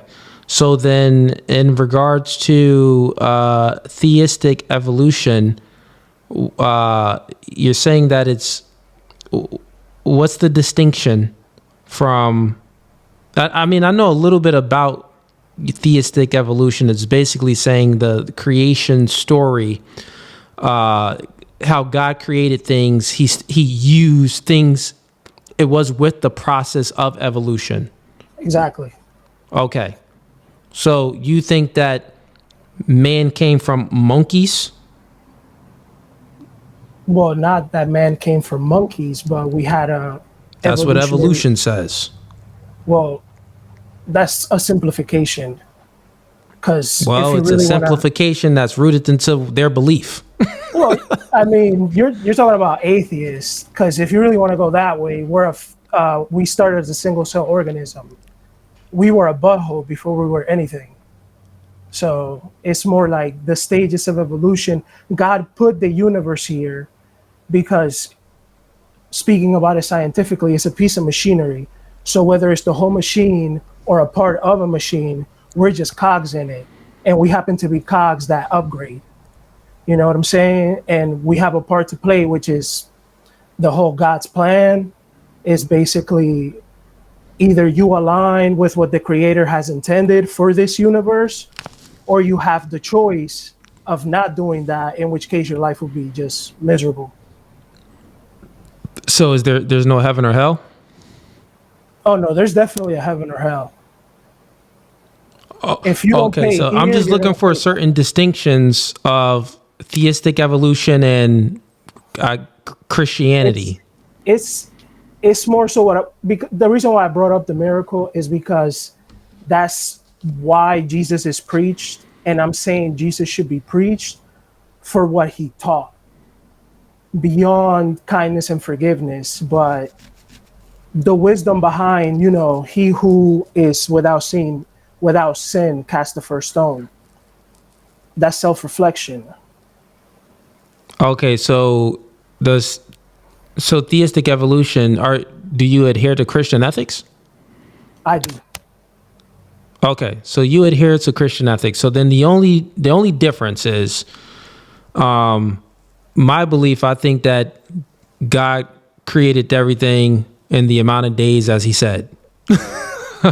Things didn't evolve. It didn't take thousands of years, and we didn't come from monkeys, and before monkeys we were in the sea. I don't think that to be true, but you do think that evolution process to be 100% true, right? It's more like, and I don't want to sound vain or anything, but God got better things to do. Like he put us here. We have a guideline, which is morality. We either choose to follow it or we don't. You know what I'm saying? So is your belief that God couldn't create the world in, not that he couldn't. 6 days The Earth, and rested on the seventh? The Earth is way older than the human species. Well, there's no really like carbon dating and stuff like that. There's many flaws when it comes to carbon dating and checking out the genetic material to see how old things really are. Because in the methodology, they presuppose all of these things. They presuppose different organisms and and cells and how things come about. They're presupposing all of these things. Currently right now, they still don't know how life is formed. They still don't know how to do it. They only can talk about life from life already being here, but they can't talk about life without life being here. They can't create life. Real quick, all the scientists currently today, they cannot create life from something that is not life. Meaning that they can clone some stuff, but they're using something that is already created to then create something else. They don't even know how life itself actually came about. So evolution is just a theory. There's no solid evidence on any of that, right? So why would you go towards a man-made up theory rather than if you're a Christian and you believe in the Bible, why don't you just adhere to what they say in the Bible? But that's what I'm saying. I do. I just don't look at it from the Christian perspective or the Catholic perspective. Instead I interpret it as a through message. Evolution? Yeah. Okay. So question it just so happens that Jesus was like one of one. And we're not gonna get that again. Like the level of wisdom beyond the divine. Well, before the divine, I should say, because there's nothing beyond that. Before the divine, he was wise. I mean, that says it all. He was wise, he was patient, kind, and that's what he taught. And not only did he teach that, but he taught that in a variety of ways. Yeah, so I don't need to get into your interpretation of scripture. Okay. That wouldn't be the debate. The debate is theistic evolution versus the Bible, right? So my question for you is, if you adhere to Christian ethics, Old and New Testament, right? Right. If you adhere to that and there's no solid evidence, just theories, theories that's rooted into all of these presuppositions that they don't have any accounting for, why not just believe in what it says in the book? Because religion too is mostly presuppositions. Yeah, I know. So what's the difference? Well, there's a vast difference. Well, one is if you already, now it'd be different. And now if I was debating with an atheist, like a non-believer, it'd be different if I was debating with a Muslim or a Jew or something like that, where we have different religions. But you said that you already believe in the Bible and you adhere to Christian ethics. So therefore, why not fully take into consideration everything from Genesis all the way to, the end of the Bible? Well, I do. That's part of my rhetoric is that's the only book that has the most on Jesus. Nothing else has info on or Moses. Okay, so in the Bible, how many days did it take for God to create the heavens and the earth and everything? How many days? 6 days. All right, 7th day he rested. Yes. Why are you against that? I'm not necessarily against it. It's more like it's a simplification of the theory of evolution. He let there be light. But evolution, real quick, evolution can give no accounting for all of the things that they presuppose. And in Christian ethics, we actually can give an accounting for the presuppositions. It is true that there's presuppositions on both. Mm-hmm. Evolution, theistic evolution, they can't give any accounting for the things that they presuppose. Christian ethics, we can give an accounting for the things that we presuppose. The reason being is because in Christian ethics, we believe that God is not bound by time, space, or matter. Absolutely. So since God isn't bound by time, space, or matter, he is all powerful and almighty. He's the Alpha and the Omega. Right. So he can create things and since he's not bound by time, he can create things without time. Right. He can create things within time. Right. Which is what the universe is. So, but think about this. Christian ethics gives an accounting for how God created the world in 6 days and rested on the seventh. But theistic evolution does not give any accountings for evolution theory or any accountings for. Yes, it does. What is Darwinism? You believe in Darwinism. It's not that I believe in Darwinism. It's a piece of literature that explains evolution. And so far, it's been 100 years since the last time all the smartest minds on Earth were in the same room and they came into agreement that Darwinism is the best text to explain evolution. Now, it's not. Once again, Darwinism presupposes that we came from the ocean, that the single cell organism started in the ocean, and then we was sea animals, and then from sea animals we turned into crawling things, and then from the crawling things we got we turned into apes, and then from the apes we turned into humans, and so on and so forth. All humans do is evolve. But they can't give any. Why do we not see any humans evolving right now? Why don't we have? We can pull up. That's a good question. We can pull up, skeletons of dinosaurs, very old, big animals. Mm-hmm. We can find all of these type of evidence, even with old mummies and all of this type of stuff. We never pull up anything where it's a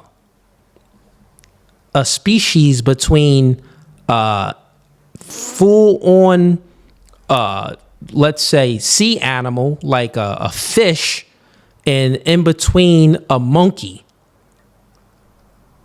Where's that species at? Where's the species between the monkey and the human? Because we didn't go directly from. We had, I want to say, if I'm not mistaken, it was over 30 evolutionary stages before we even got to Homo erectus, which is right before where we're at right now, which is Homo sapien. Yeah, so when they speak about the Homo erectus and all of this other stuff, once again, that's just, there's really no. These are things that they presuppose. So the Homo erectus, the Neanderthal, it's different DNA, but DNA close to humans. We don't really know what these things even look like and stuff like that. Think about it. For most of the Neanderthals or the Homo erectus, whatever the Homo erectus, the Homo stuff, Pause. I got you, bro. They have no true, like a full skeleton of this species. They'll find like a tooth and do a DNA test of it. Oh, the DNA test is a little bit different than Homo sapiens. Okay, well, this must be something else. So again, why are you a skeptic when it comes to God creating the world in 6 days and resting on the seventh, but why are you not a skeptic to Darwin's theory? Is Darwin your God? No, Darwin is not God, and I never said I wasn't skeptic to Darwin. I'm a skeptic to everything, man, because everything is speculation. I don't know if you remember. Well, here's the thing, though. I get what you're saying, but here's what I'm trying to grasp, and maybe I'm not articulating myself good enough. Yeah. I need you to explain how can you adhere to Christian ethics and you are a believer in Christ, but then you adhere to Darwinism. Who's your God? Is your God Jesus Christ, or is your God Darwin? No, God is God. Darwin isn't God. Darwinism is not in biblical teachings. It's not. However, okay, so why are you trying to use both? Okay, so I'll put it this way. The Big Bang was proposed by the Catholic Church. And the priest who wrote this paper specifically said that he didn't want theism mixed with science. And I think that was a mistake. Because if you look at Genesis and you look at basically the Big Bang to evolution, there are collaterals. Listen, man. I mean, they sound the same. You believe in a Big Bang? I think that was the beginning, yes. We don't understand it just like we don't understand God. We can we can get into this debate, but I need you to be just a little bit more educated. I'm not fully educated myself when it comes to theistic evolution, but even when it comes down to the science of things, I'm one of the type of individuals where I know a little bit about a lot. Some stuff I know a lot about a lot. When it comes to this, it's more of, for me, a little bit about a lot. So even when many scientists came to the conclusion that there's no way to truly even measure the distance of light from the Big Bang to now. Yeah, let me tell you their argument from some of these scientists, right? So this would just debunk that theory real quick of the Big Bang. So how they currently measure light, if you're using a telescope and you're looking at the stars, why do they say you are traveling at the speed of light? Because light has a certain speed, right? Mm-hmm. But do you know under certain pressures, light can stop where the speed is 0? Under certain pressures in certain environments, light can be 0. That's the event horizon. That's the rim around a black hole. Well, listen, with 0 speed. So what I'm saying is, what they're doing is they're measuring light traveling. So they have the measurements of light, the speed of light, and that's out there in the stars of the universe, and they're trying to measure that, but they're making these numbers up. They don't truly definitively know that, if we're looking at this sun that's 5,000 light years away, that it was actually created 5,000 years ago. You get what I'm saying? They don't know this. It could have just been created just then, and now they seen the light. Well, that's you got something wrong there. Because light can stop and light can go. It doesn't. Light can only stop at the event horizon. That's the edge of a black hole. Anywhere else, light can travel freely. So it can stop with the event horizon, which is the black hole. At the event horizon. Yes, it can stop with that, but then there's many other ways where it can stop as well too. You can Google it. There's many other there's many other ways where light can stop too. So even when they're speaking about the Big Bang, like everything started at the Big Bang, if everything started at the Big Bang, then why are we still discovering all of these planets and all of these other stars? We're still, once we build a big enough telescope, it's like, we just discovered something. So this must be thousands of light years away. What I'm saying is, under Christian ethics, we don't limit God. He's not limited though. So listen real quick. Here's how you're limiting God. Because you don't believe that God created the world in 6 days and rested on the seventh. You believe in Darwinism, where, well, things evolved over thousands and millions and trillions of years. That's what you believe in.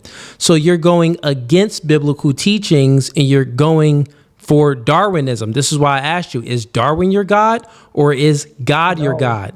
Yes. If you believe in Darwinism, you are limiting God. You actually truly don't believe that God can create things in just 6 days.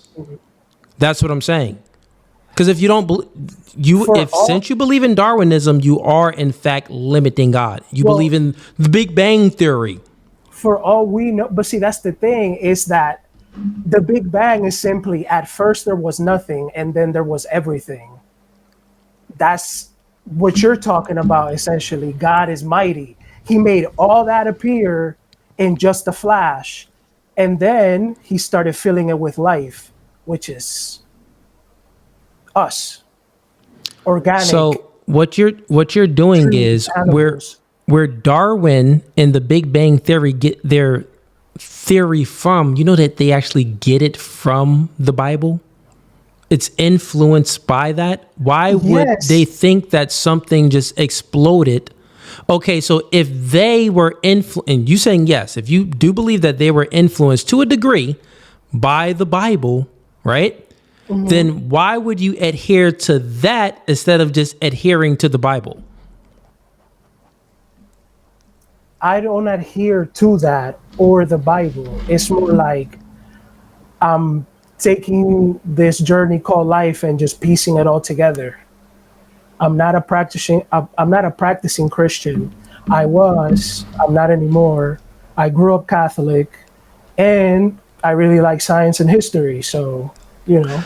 Yeah, man. Look, it's just, I mean, this debate is, I mean, both of us would have to be more intelligible in these type of conversations in order to get to the nuts and crannies of it. I'll just be honest with you, because you're definitely not.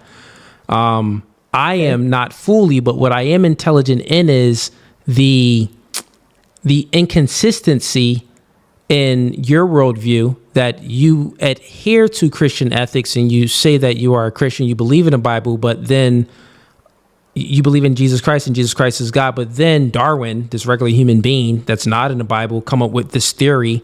They don't even know gravity is just a theory. They don't even know what black matter is and all of these other things, antimatter. There's so many things within your Big Bang and Darwinism theory and evolution theory that you have no accountings for. So it's like, oh yeah, I think this is true, but then I think this is true. So then you're just trying to put them together, and it's like nonsensical. But go ahead, you can ask me a question. Right. So the Bible has many writers. So the science, what's the difference? And actually, I have stuff pulled up. The difference is this. The difference is the Bible is one of the first books, a very old book that we have accounting for from over 2,000 years. And many different scriptures that verify other scriptures within the New Testament, within the Old Testament. We have so much stuff. We have so much evidence when it comes to thousands of years of evidence, over 2,000 years of evidence when it comes to the Bible. When it comes to Darwin, no, it's just but it's not just dude that came up with a theory about evolution. Darwin is just the most popular. That's all. Yeah, I know, but it's not to say that things itself don't evolve. That isn't my argument. The argument when it comes to evolution theory and theistic evolution is where you believe that God created the universe and life through the process of evolution. So basically we came from monkeys and everything else. So therefore you yes, the Bible is true, but also then the Bible is false. Like, choose one. That's all I'm saying. But let me get to the super chats, man, and let's bring some more people up as well. But good conversation. This is a topic that honestly you would need to be more educated on to challenge my beliefs. I think then that would be a good debate. If I was more educated on at least the theistic evolution of it, I've already been challenging your beliefs pretty good. So I think that as far as the consistency within your beliefs, it's not consistent. So that's one thing there. But anyways, not consistent? I mean, I pointed that out very clear, man. But listen, man, I want to get we got some people backstage, so I want to bring some people up. I would say this. I like the picture that you got back there of Goku and Vegeta. That's dope, bro. Thank you, bro. Shouts out to you with that. Yo, look, for the most part, I agree with you on a lot of things. I really do. I just I don't think I'm uneducated. I just think I lack the vocabulary to express myself. And to be honest, I'm not used to being on stream, so that's probably another reason why. Fair enough, man. It's open debate night, man. I bring up everybody. You ain't got to be a black belt. It's cool, man. Peace, man. Have a good one. You too. All right, chat. Get the likes up. Don't be a ninja watcher. I see y'all in here.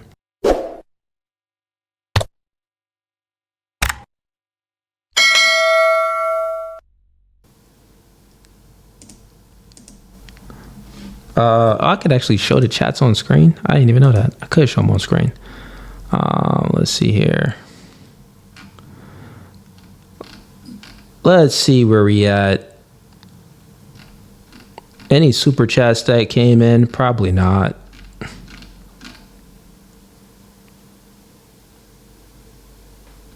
Scam Chan,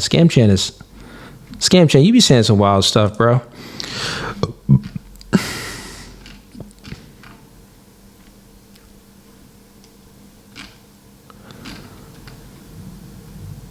Oh, we got Nate Whips in here.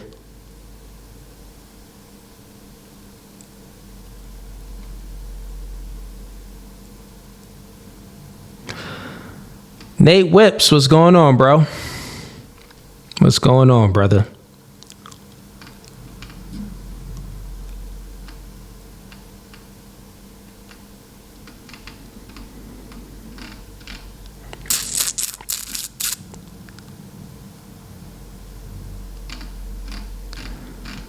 All right, chat. Man, the chat is funny. All right, let's go ahead and, we were reacting to the Andrew Wilson debate on Piers Morgan, but I guess we're pretty much done with that. We're 3 hours in. Do we have anyone else backstage? We got Yo Boy Lame, got Ian. Let's bring these two up. What's going on, man? It's good. Good to see you, Cooley. Yeah. Good to see you too, man. What's going on? Let's start with Even. What's going on, man? Anything that you want to speak about today? Oh, yeah. There was a tweet or a comment that I heard from Trump that has me a bit concerned, and it's related to the tariffs, but not really. He wants America to be the top producer of global culture again, where I think he saw like the numbers where the Demon Slayer movie was out competing out all the other movies, and he was like, what's this Japanese movie doing, beating all of our stuff? And it just has me a little concerned. So basically he's going to put tariffs on movies. I heard that. And I know like Texas, like they took something good, which is no exploiting minors, but they added some stuff to specifically push out anime content because there is some ambiguity there that has that they're kind of exploiting to go and push it out. Listen, man, I like anime myself, but at the end of the day, if we have to, if there's taxes on us when we put our movies out worldwide in these other countries, but there's no taxes, like we're not levying any tax or any, tariffs, which that's what that is. If we're not levying any tariffs on them, but they are levying tariffs on us, then, it's only fair that we make that money back. by putting the tariffs on them in return. I can understand that, but the issue is that it's Hollywood and it's Disney and it's stuff like that where they haven't produced many good movies in the past years, and they've just been promoting social degeneracy. But over in Japan, they've been focusing on just good storytelling and the stuff like that. Oh, it's even like, hold not up. just anime. That was funny. You like, bro, all we got is Disney and Hollywood. I'm trying to watch some Japanese chicks.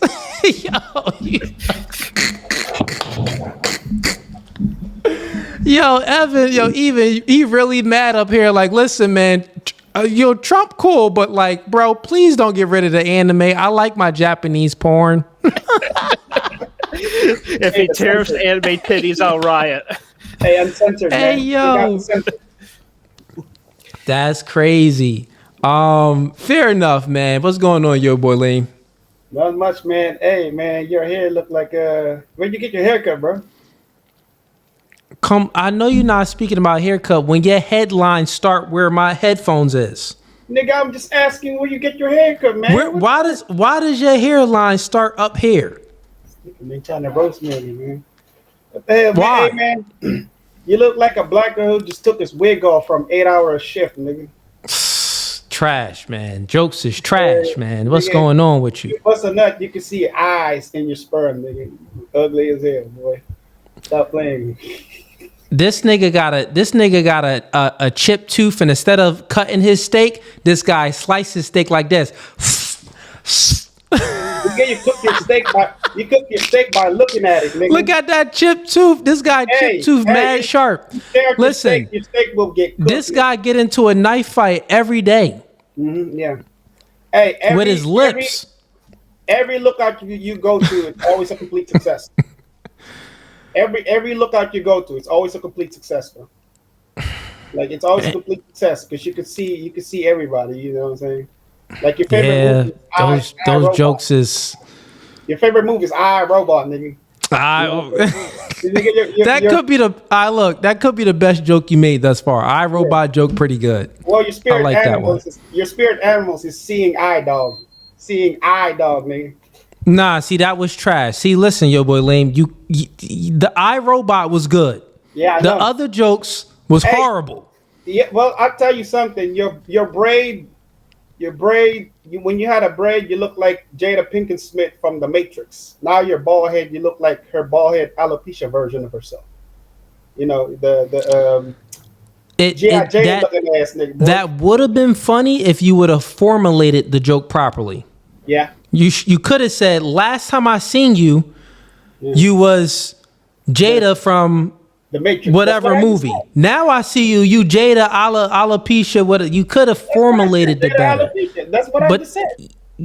Listen, when you make jokes, it's about the formulation of the joke. I'll show you, man. Listen, you look like I'm forming it right now by laughing and getting people to anticipate what I'm about to say. This is a method of formulating the joke. You feel what I'm saying? Then you come in. No, listen. Then you come in like this. Why are you looking at even? I don't know if you're looking at me or looking at even because you in the middle and your eyes is too close together. Which direction is you looking at, nigga? Oh, yeah. Let me ask you a question. When you find this nigga only see his nose. I know. when you find out that the Forrest Whitaker was your father, what was your reaction to it? Like the formulation wasn't there. When you were free from the slaves 2 weeks ago, what was your reaction? This nigga got a P-Files mustache. Why is your mustache that thin? Nigga, you go to That's Ramadan. A mustache of only P-Files. This guy got a mustache, pencil thin mustache. This guy touch kids. Nigga, this nigga hang outside of daycares. Look, this guy hang outside of daycares with that pencil thin mustache. Like, yeah. Mm-hmm. That's how you formulate a joke, bro. Hey, you know who you look like? Go ahead. You look like you go to Ramadan for no reason, bro. You just go there. You just go there. Chat probably roasting you right now. Let me see what. Going back let's see if the chat roasting. Hey man, I gotta be here. Chat roasting you. Yo boy lame looks like he will steal your money and help you look for it. Hey, yo, hold up. Someone said he's an inch away from being a cyclops. Oh, they killing you, bruh. Hold up. Nigga, hey, you hang yourself from a cross every night. This nigga, what, bro? Big eye ass nigga. I know you, nigga. I know where you going. He looked like a background character from Fat Albert. That's a pretty good. That's a decent one. That's a decent one, man. But anyways, good conversation, man. Good jokes. I do have one disagreement when you said. Go ahead. Last time I did watch your replay on the live show when you said that when you have a quality woman, your woman goes first. I kind of disagree with that. I think it's always God first, and then you, and then your woman. I never said that. What you talking about? I think you might have said it somewhere in one of your after hours with the girls. You must have said that somewhere along the line. You said I know what you're talking about. I expounded on the point though. So in the conversation that I was having with the girls, you gotta watch just play it back. Trust me, it's in there.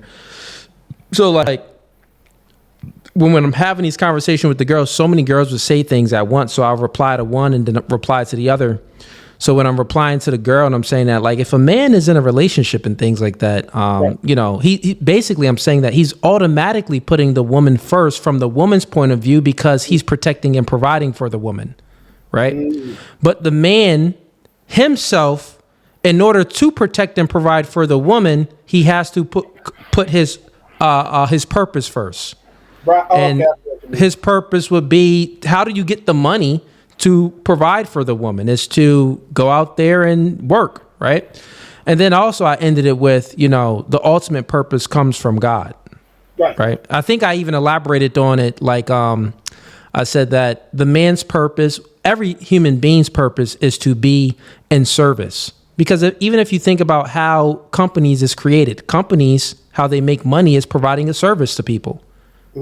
They find they find out where the demand is, they create a supply, there's a service, and you monetize that, right? That's monetizing, you know, the service that you're doing.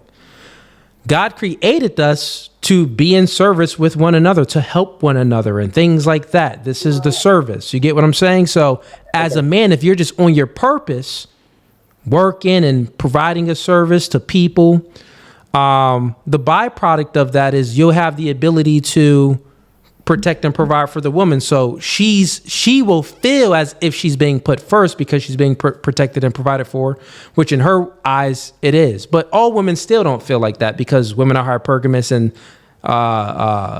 you know, they can never get enough. But that's essentially what I said. I didn't say that men should just okay, I misheard you. My bad. Yeah. There's always more context to things. Yeah, nigga, you know I ain't dumb. Hey, but you know, you still, hey, Cooley, you still work for the boxing ring? Like you still a referee? You still do the referee stuff, like, you know, Steve Willis? Even look where this is going. Go ahead. You look like Steve Willis. You know, the nigga your eyes get bigger like when he get excited, like. You know what I'm saying? That's how you look like. You know, Steve. You know those Steve Willis? Look up Steve Willis. You look like. I know who you speaking about, but it's the formulation of the joke that it misses the impact. Dick boy, stop like you ugly hair. You looking like cheese. How you should have did it was you should have brung up the fight where everyone knows the Steve Willis guy from when he looked at who got knocked out. Was it I mean, he looked at so many people with that when they got knocked out. Eyes move independently too. Yeah, you can just. That was a okay one. The eyes moving independently was decent. That's your eyes. You could have stuck on that. That was decent. Like, when you get mad at Soy Boy, you be like, yeah, I'm boy Soy Boys like you, and your eyes move independently. You know what I'm saying? So the thing is, yo boy lame. I have you up here, but I really can't. I have you up here, but it's always like, it's very like, I always second guess myself when I have you up here because you know why? You can't trust a man that has a penciled on mustache and his lips and his nose is close together, where it always looks like you sniffing booty. You always got the sniffing booty look.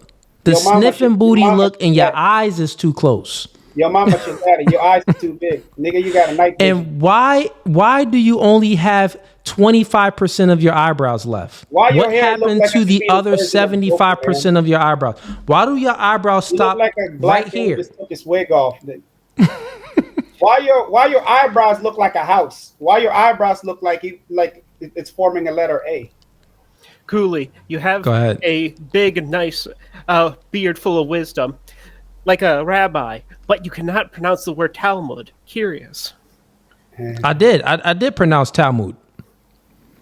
I think it's Talmud, right? Yeah. Yep. Yeah, I think when I was, I guess, giving my commentary, I just pronounced it wrong. But then I corrected myself, and then y'all corrected me too. So fair enough. To be But fair, listen, man, I'm gonna go ahead and wrap up. I think we got somebody back here that maybe want to debate. So bring up one more person. But I Hey, appreciate Billy, the you should support, go yo meet boy up, Lean and even. What'd you say? Meetup. You should do a meetup, bro. Like, with your fans, just a meetup, bro. Yeah, we working on a meetup. We working on a meetup with the members and stuff like that. It's we got things planned. Trust me. But I'll speak with you behind the scenes and let you guys know. But yeah, man, appreciate the conversation, man, and your corny jokes, yo boy Lean. All right. All right, let's see who this is. Put your camera on. Prince Michael, put your camera on. I'm trying to. And Lex, I see you just joined the stream backstage. Lex, I'll bring you up. All right, so yeah, Prince Michael, why don't you exit the stream and then come on up and I'll bring you up. So leave the stream and then just redo it. And then Lex, I got you now. Welcome to No Fugazee Podcast. State your name, where you're from, and what you want to debate about. And Lex, I see you just joined the stream backstage. Lex, I'll bring you up. Can you hear me? All right, so I hear echo from your end, real quick. And then come on up, and I'll. Okay, so yeah, Lex, you got to put some headphones on or something because I hear echo in the background. Then I'll bring you back up. Once again, Lex, put some headphones on and I'll bring you back up. I got you.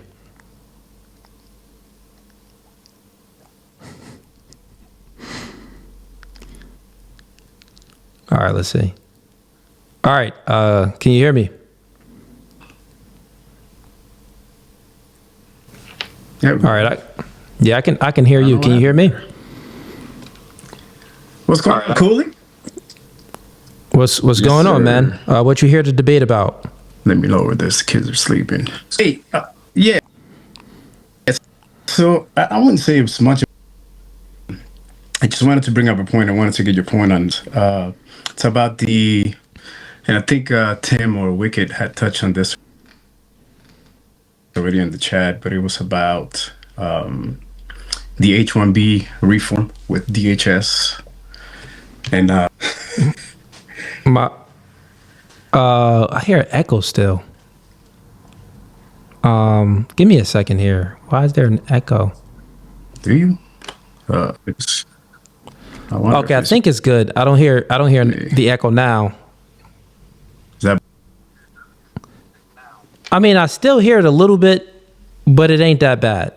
I'm sorry. Go ahead and state your question again, because I was hearing the echo from my end. It's probably because oh, my bad. No, it was basically about the H-1B reform that happened recently. And I wanted to get your input on that as far as, how everything is going and the direction that we're headed with that. Since I think you guys were talking about the DEI earlier, which I'm still kind of okay. You talking about the H-1B visa? It was more or less just the Okay. Yes, sir. All right. So what do you want to debate about that on?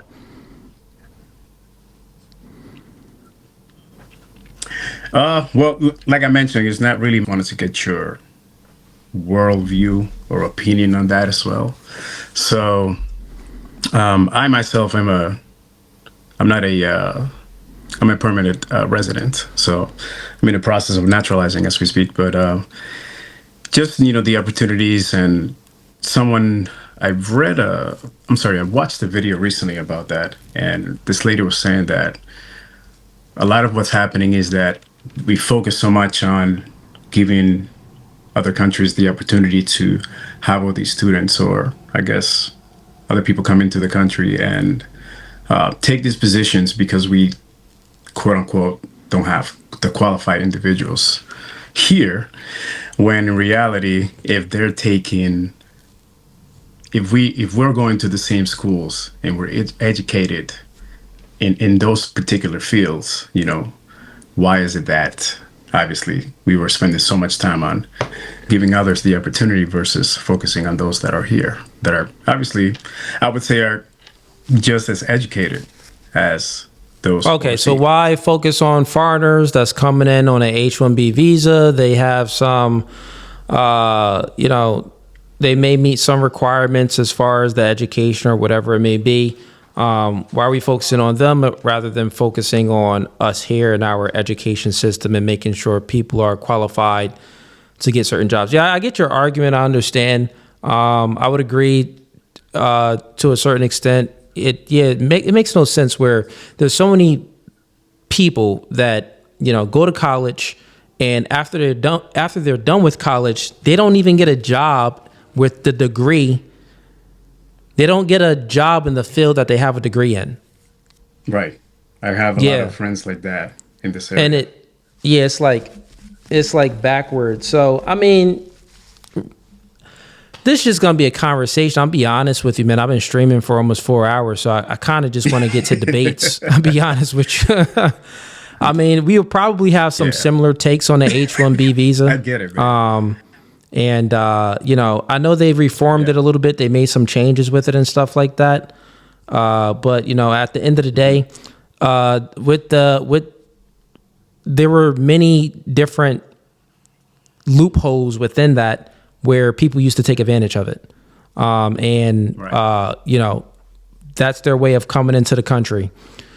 I think what did Trump say now? He wants people to pay how much money to qualify for the H-1B visa or something? If I'm not mistaken, Tim in the chat was saying that it was something like $100,000. Yeah, it's something like that. It's like, that's a money grab. That's also a way to only bring in the best and the brightest, like the people that either have the other education, like they're coming from the parts of their country where they're coming from, like it's the wealthy people, it's the educated people coming into the country rather than the uneducated people that's trying to get a piece of the American dream. So I understand that, but I mean, at the end of the day, it's just going to be like a conversational piece. But yeah, man, I appreciate you for calling in, but I want to get to some debates rather than just have a conversation tonight. But sounds good, man. Appreciate the time. All right, man. Have a blessed one. Likewise.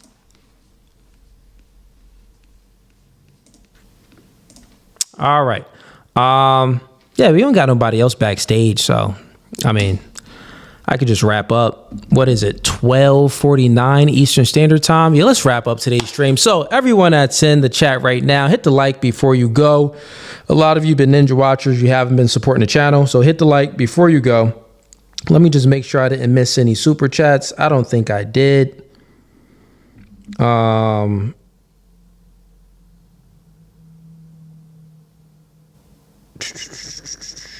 Oh, we got, Charlie LeBron sends in $2. So will DEI hire more white basketball players? We got Alex sends in $2. He says, isn't that what DHS did with H-1B reform? All right, so good stream tonight. W stream tonight. We just reacted to some content. W reaction night, but L debate night. We had no debaters that came in, so it's pretty trash. But other than that, man, the next stream is going to be, who's this guy? Hey there.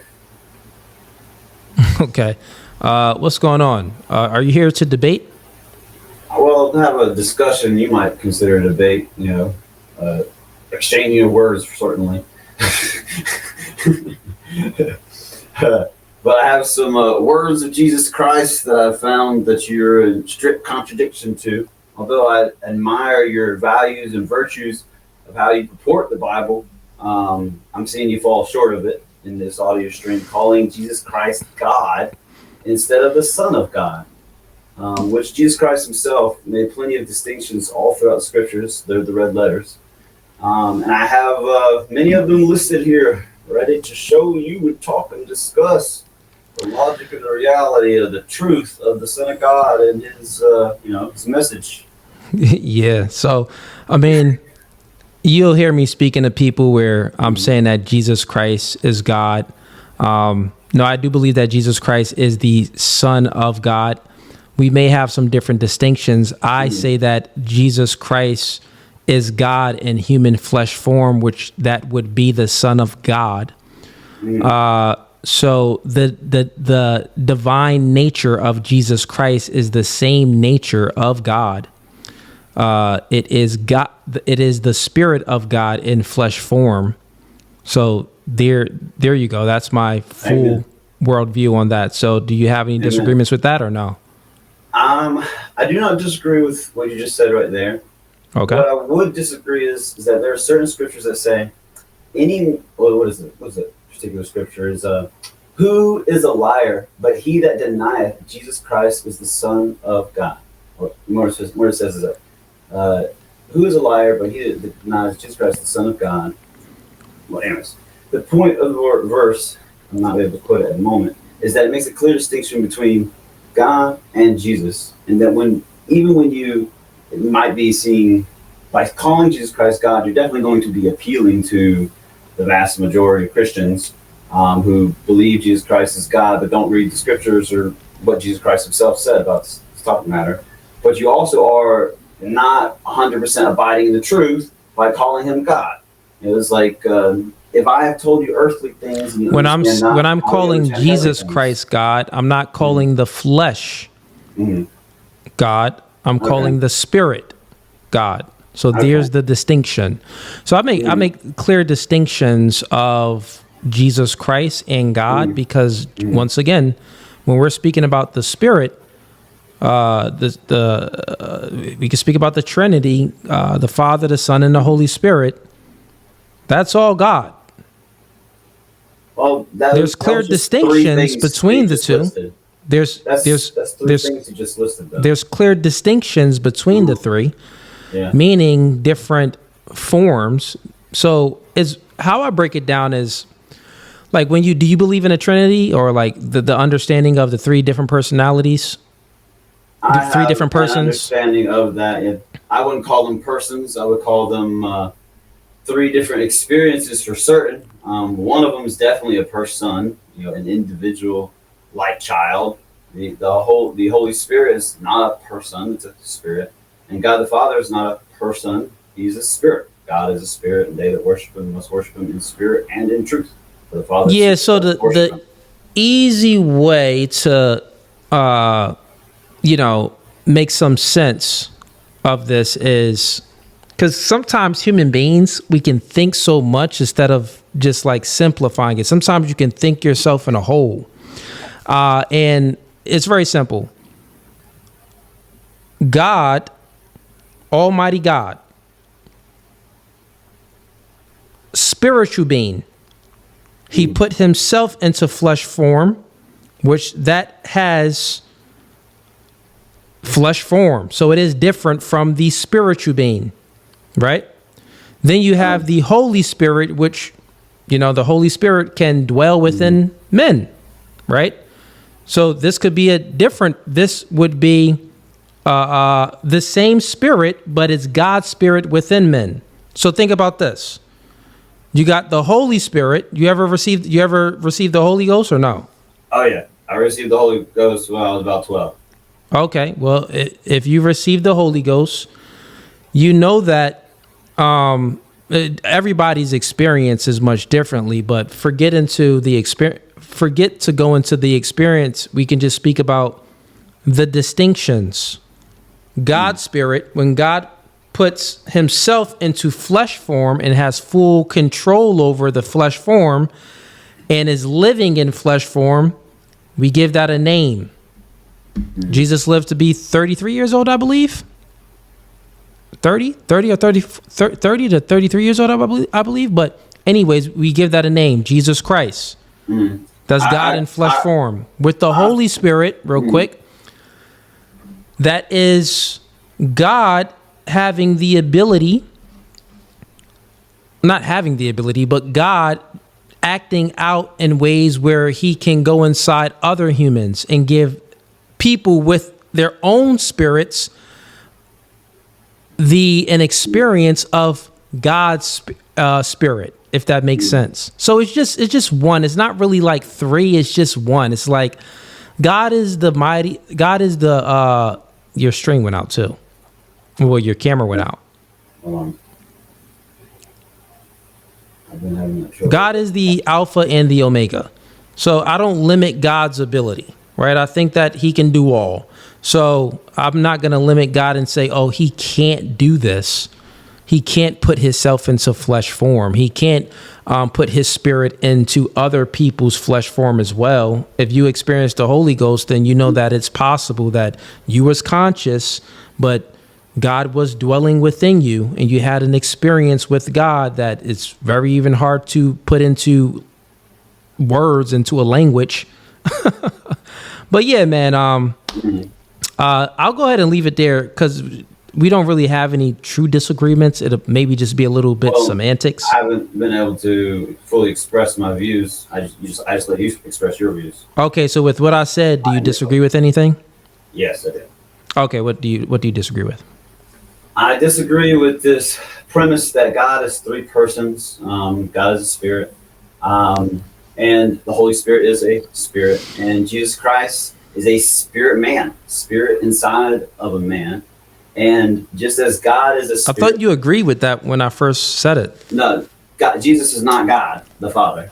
God the Father is known as the God of heaven and earth, the Lord of hosts. He doesn't need to be in a particular man specifically because he's in all beings. He's the God of hosts. He's the God inside everything. He's what gives life to something. I remember you talking earlier about how things, they can't figure out life and how to get the life into the animals. It's like they can replicate life and they can copy it, but they can't create life in and of itself. That spirit of God is in all living things, right? And so, however, there are the spirit. There's other spirits that are not of God, and these other spirits that are not of God, they're what they call them, the spirits of the devil, spirits of darkness, or spirits of the earth. And this is what the saying goes: is certain spirits, certain beings, from dust they came, and from dust they shall return. But other spirits, what did Jesus say? I have come from above, and ye have come from below. to the vipers and to the Pharisees and Sadducees, such at that time. Okay, so Jesus Christ came. Real quick, just to make it clear, so you do not agree that God put his spirit within flesh form, which was Jesus Christ. So the spirit that's in Jesus Christ and the spirit that's in God is one and the same. You don't believe that to be true? It is one and the same, but that one and the same is also in all living beings. The difference. No, there's a distinction because it's a distinction. We weren't walking on water and raising and waking up from the dead. We weren't doing none of that.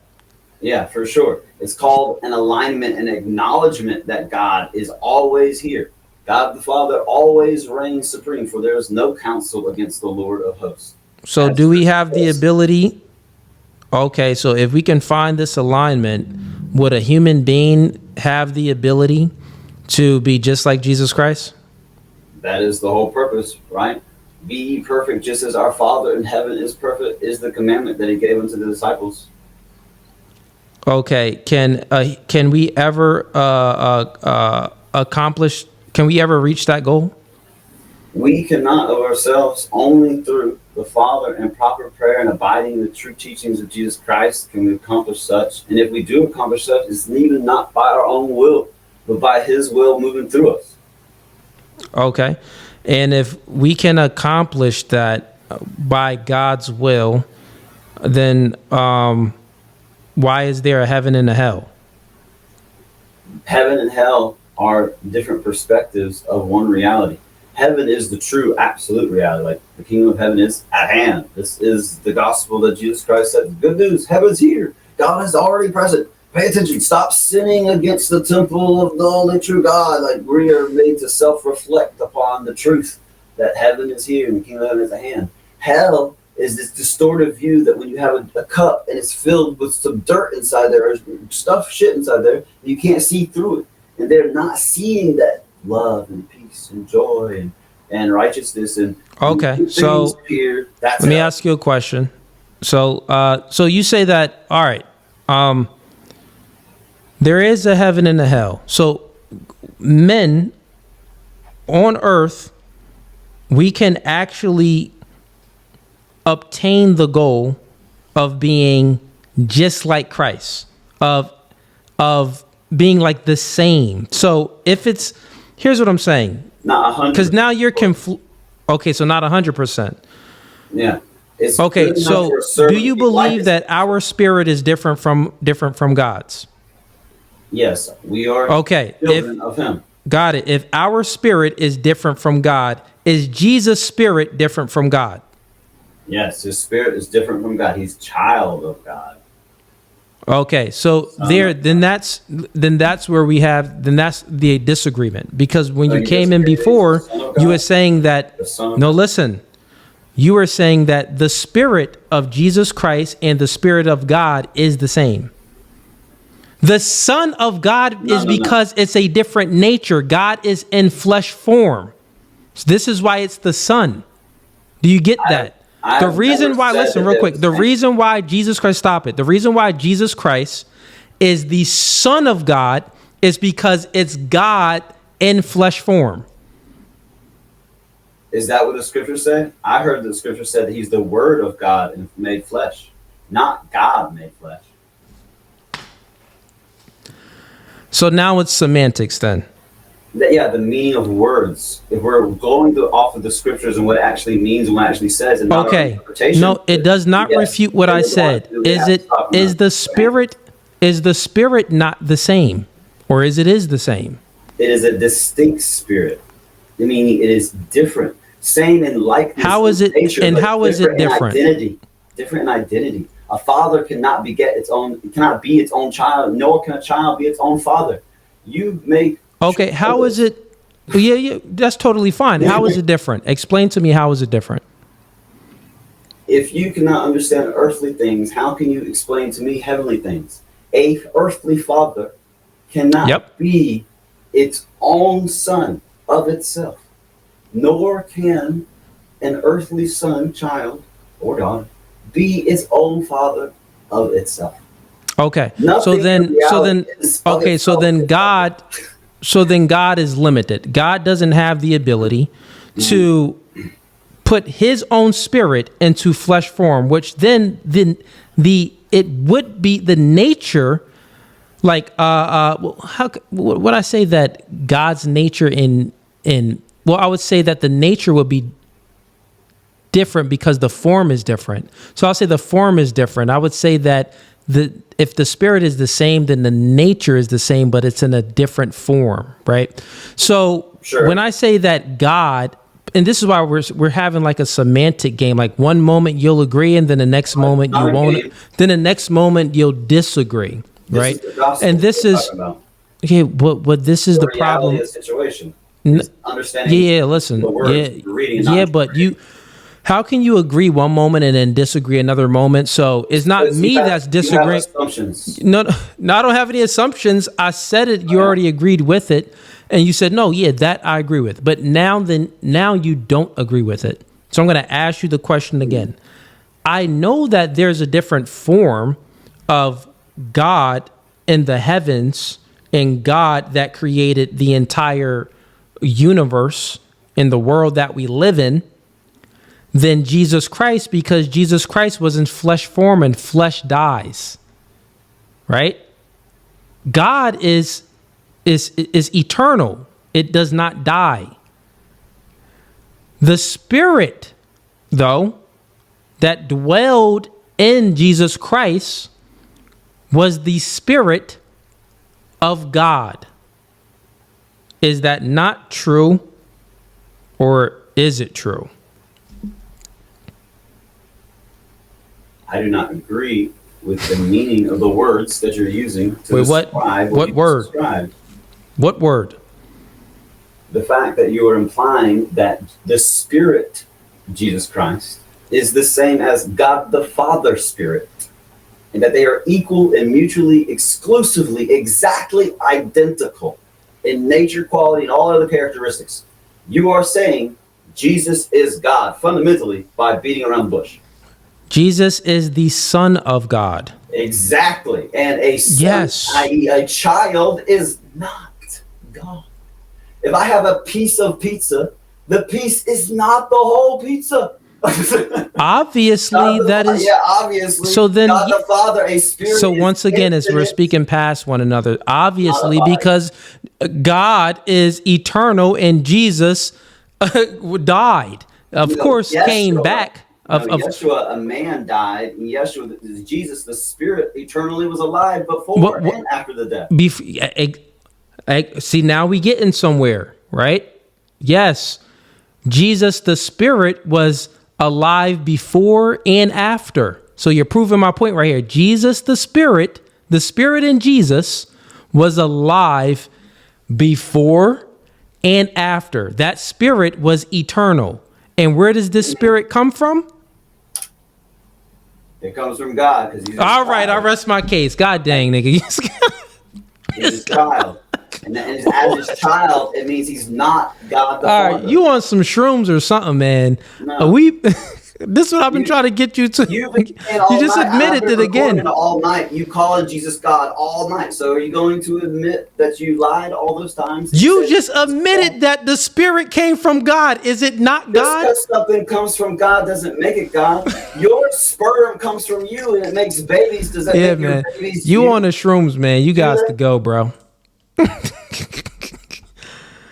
Homie's a hippie, but fair enough. I mean, he just didn't get it.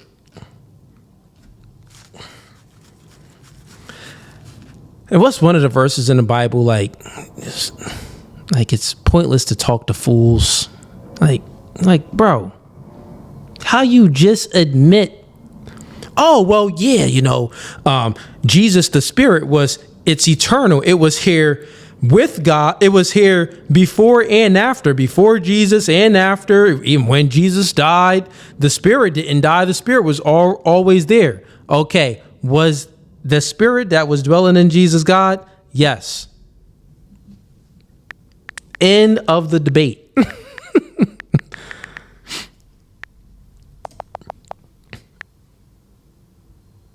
Not the shrooms. Yeah, man. End of the debate. Like, what?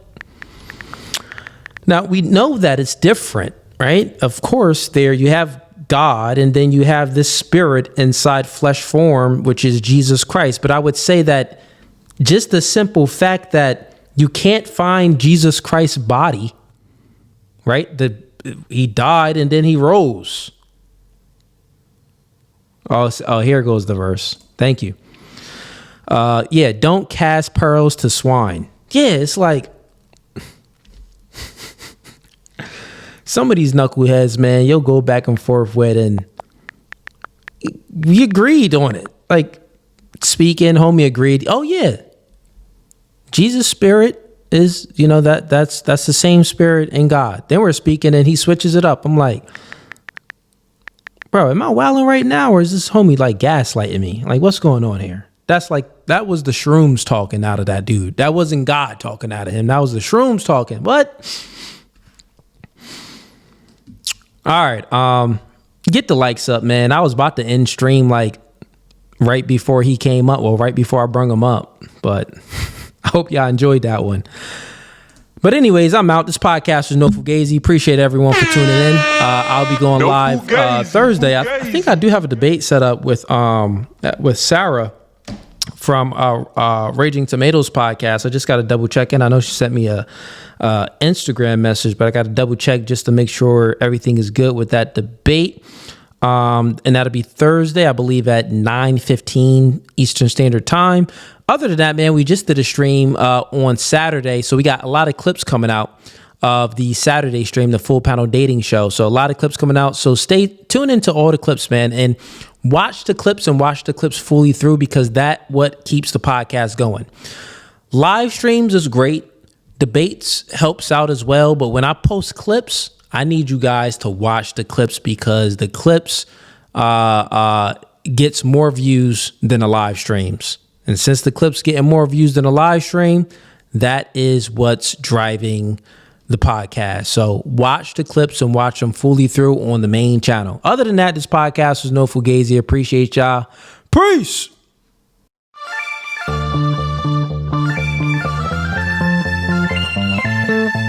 And y'all see the suit too, man. Listen, new studio, new podcast by the spirit, not by the letter. Bro, we can go verse for verse all day long. Doing new things. Are okay with understanding the reality that we are in competition with one another. But you ladies think that you're special. You are in comfort.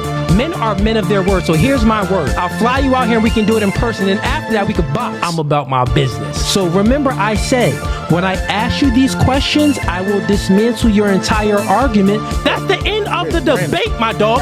I'm 39, but I don't look your typical 39. Belly. Yeah. You look 39. It's okay though. That man isn't intimidated by a woman like you. He's annoyed by a woman like you. Because a man doesn't want to date another man. He wants to date a woman.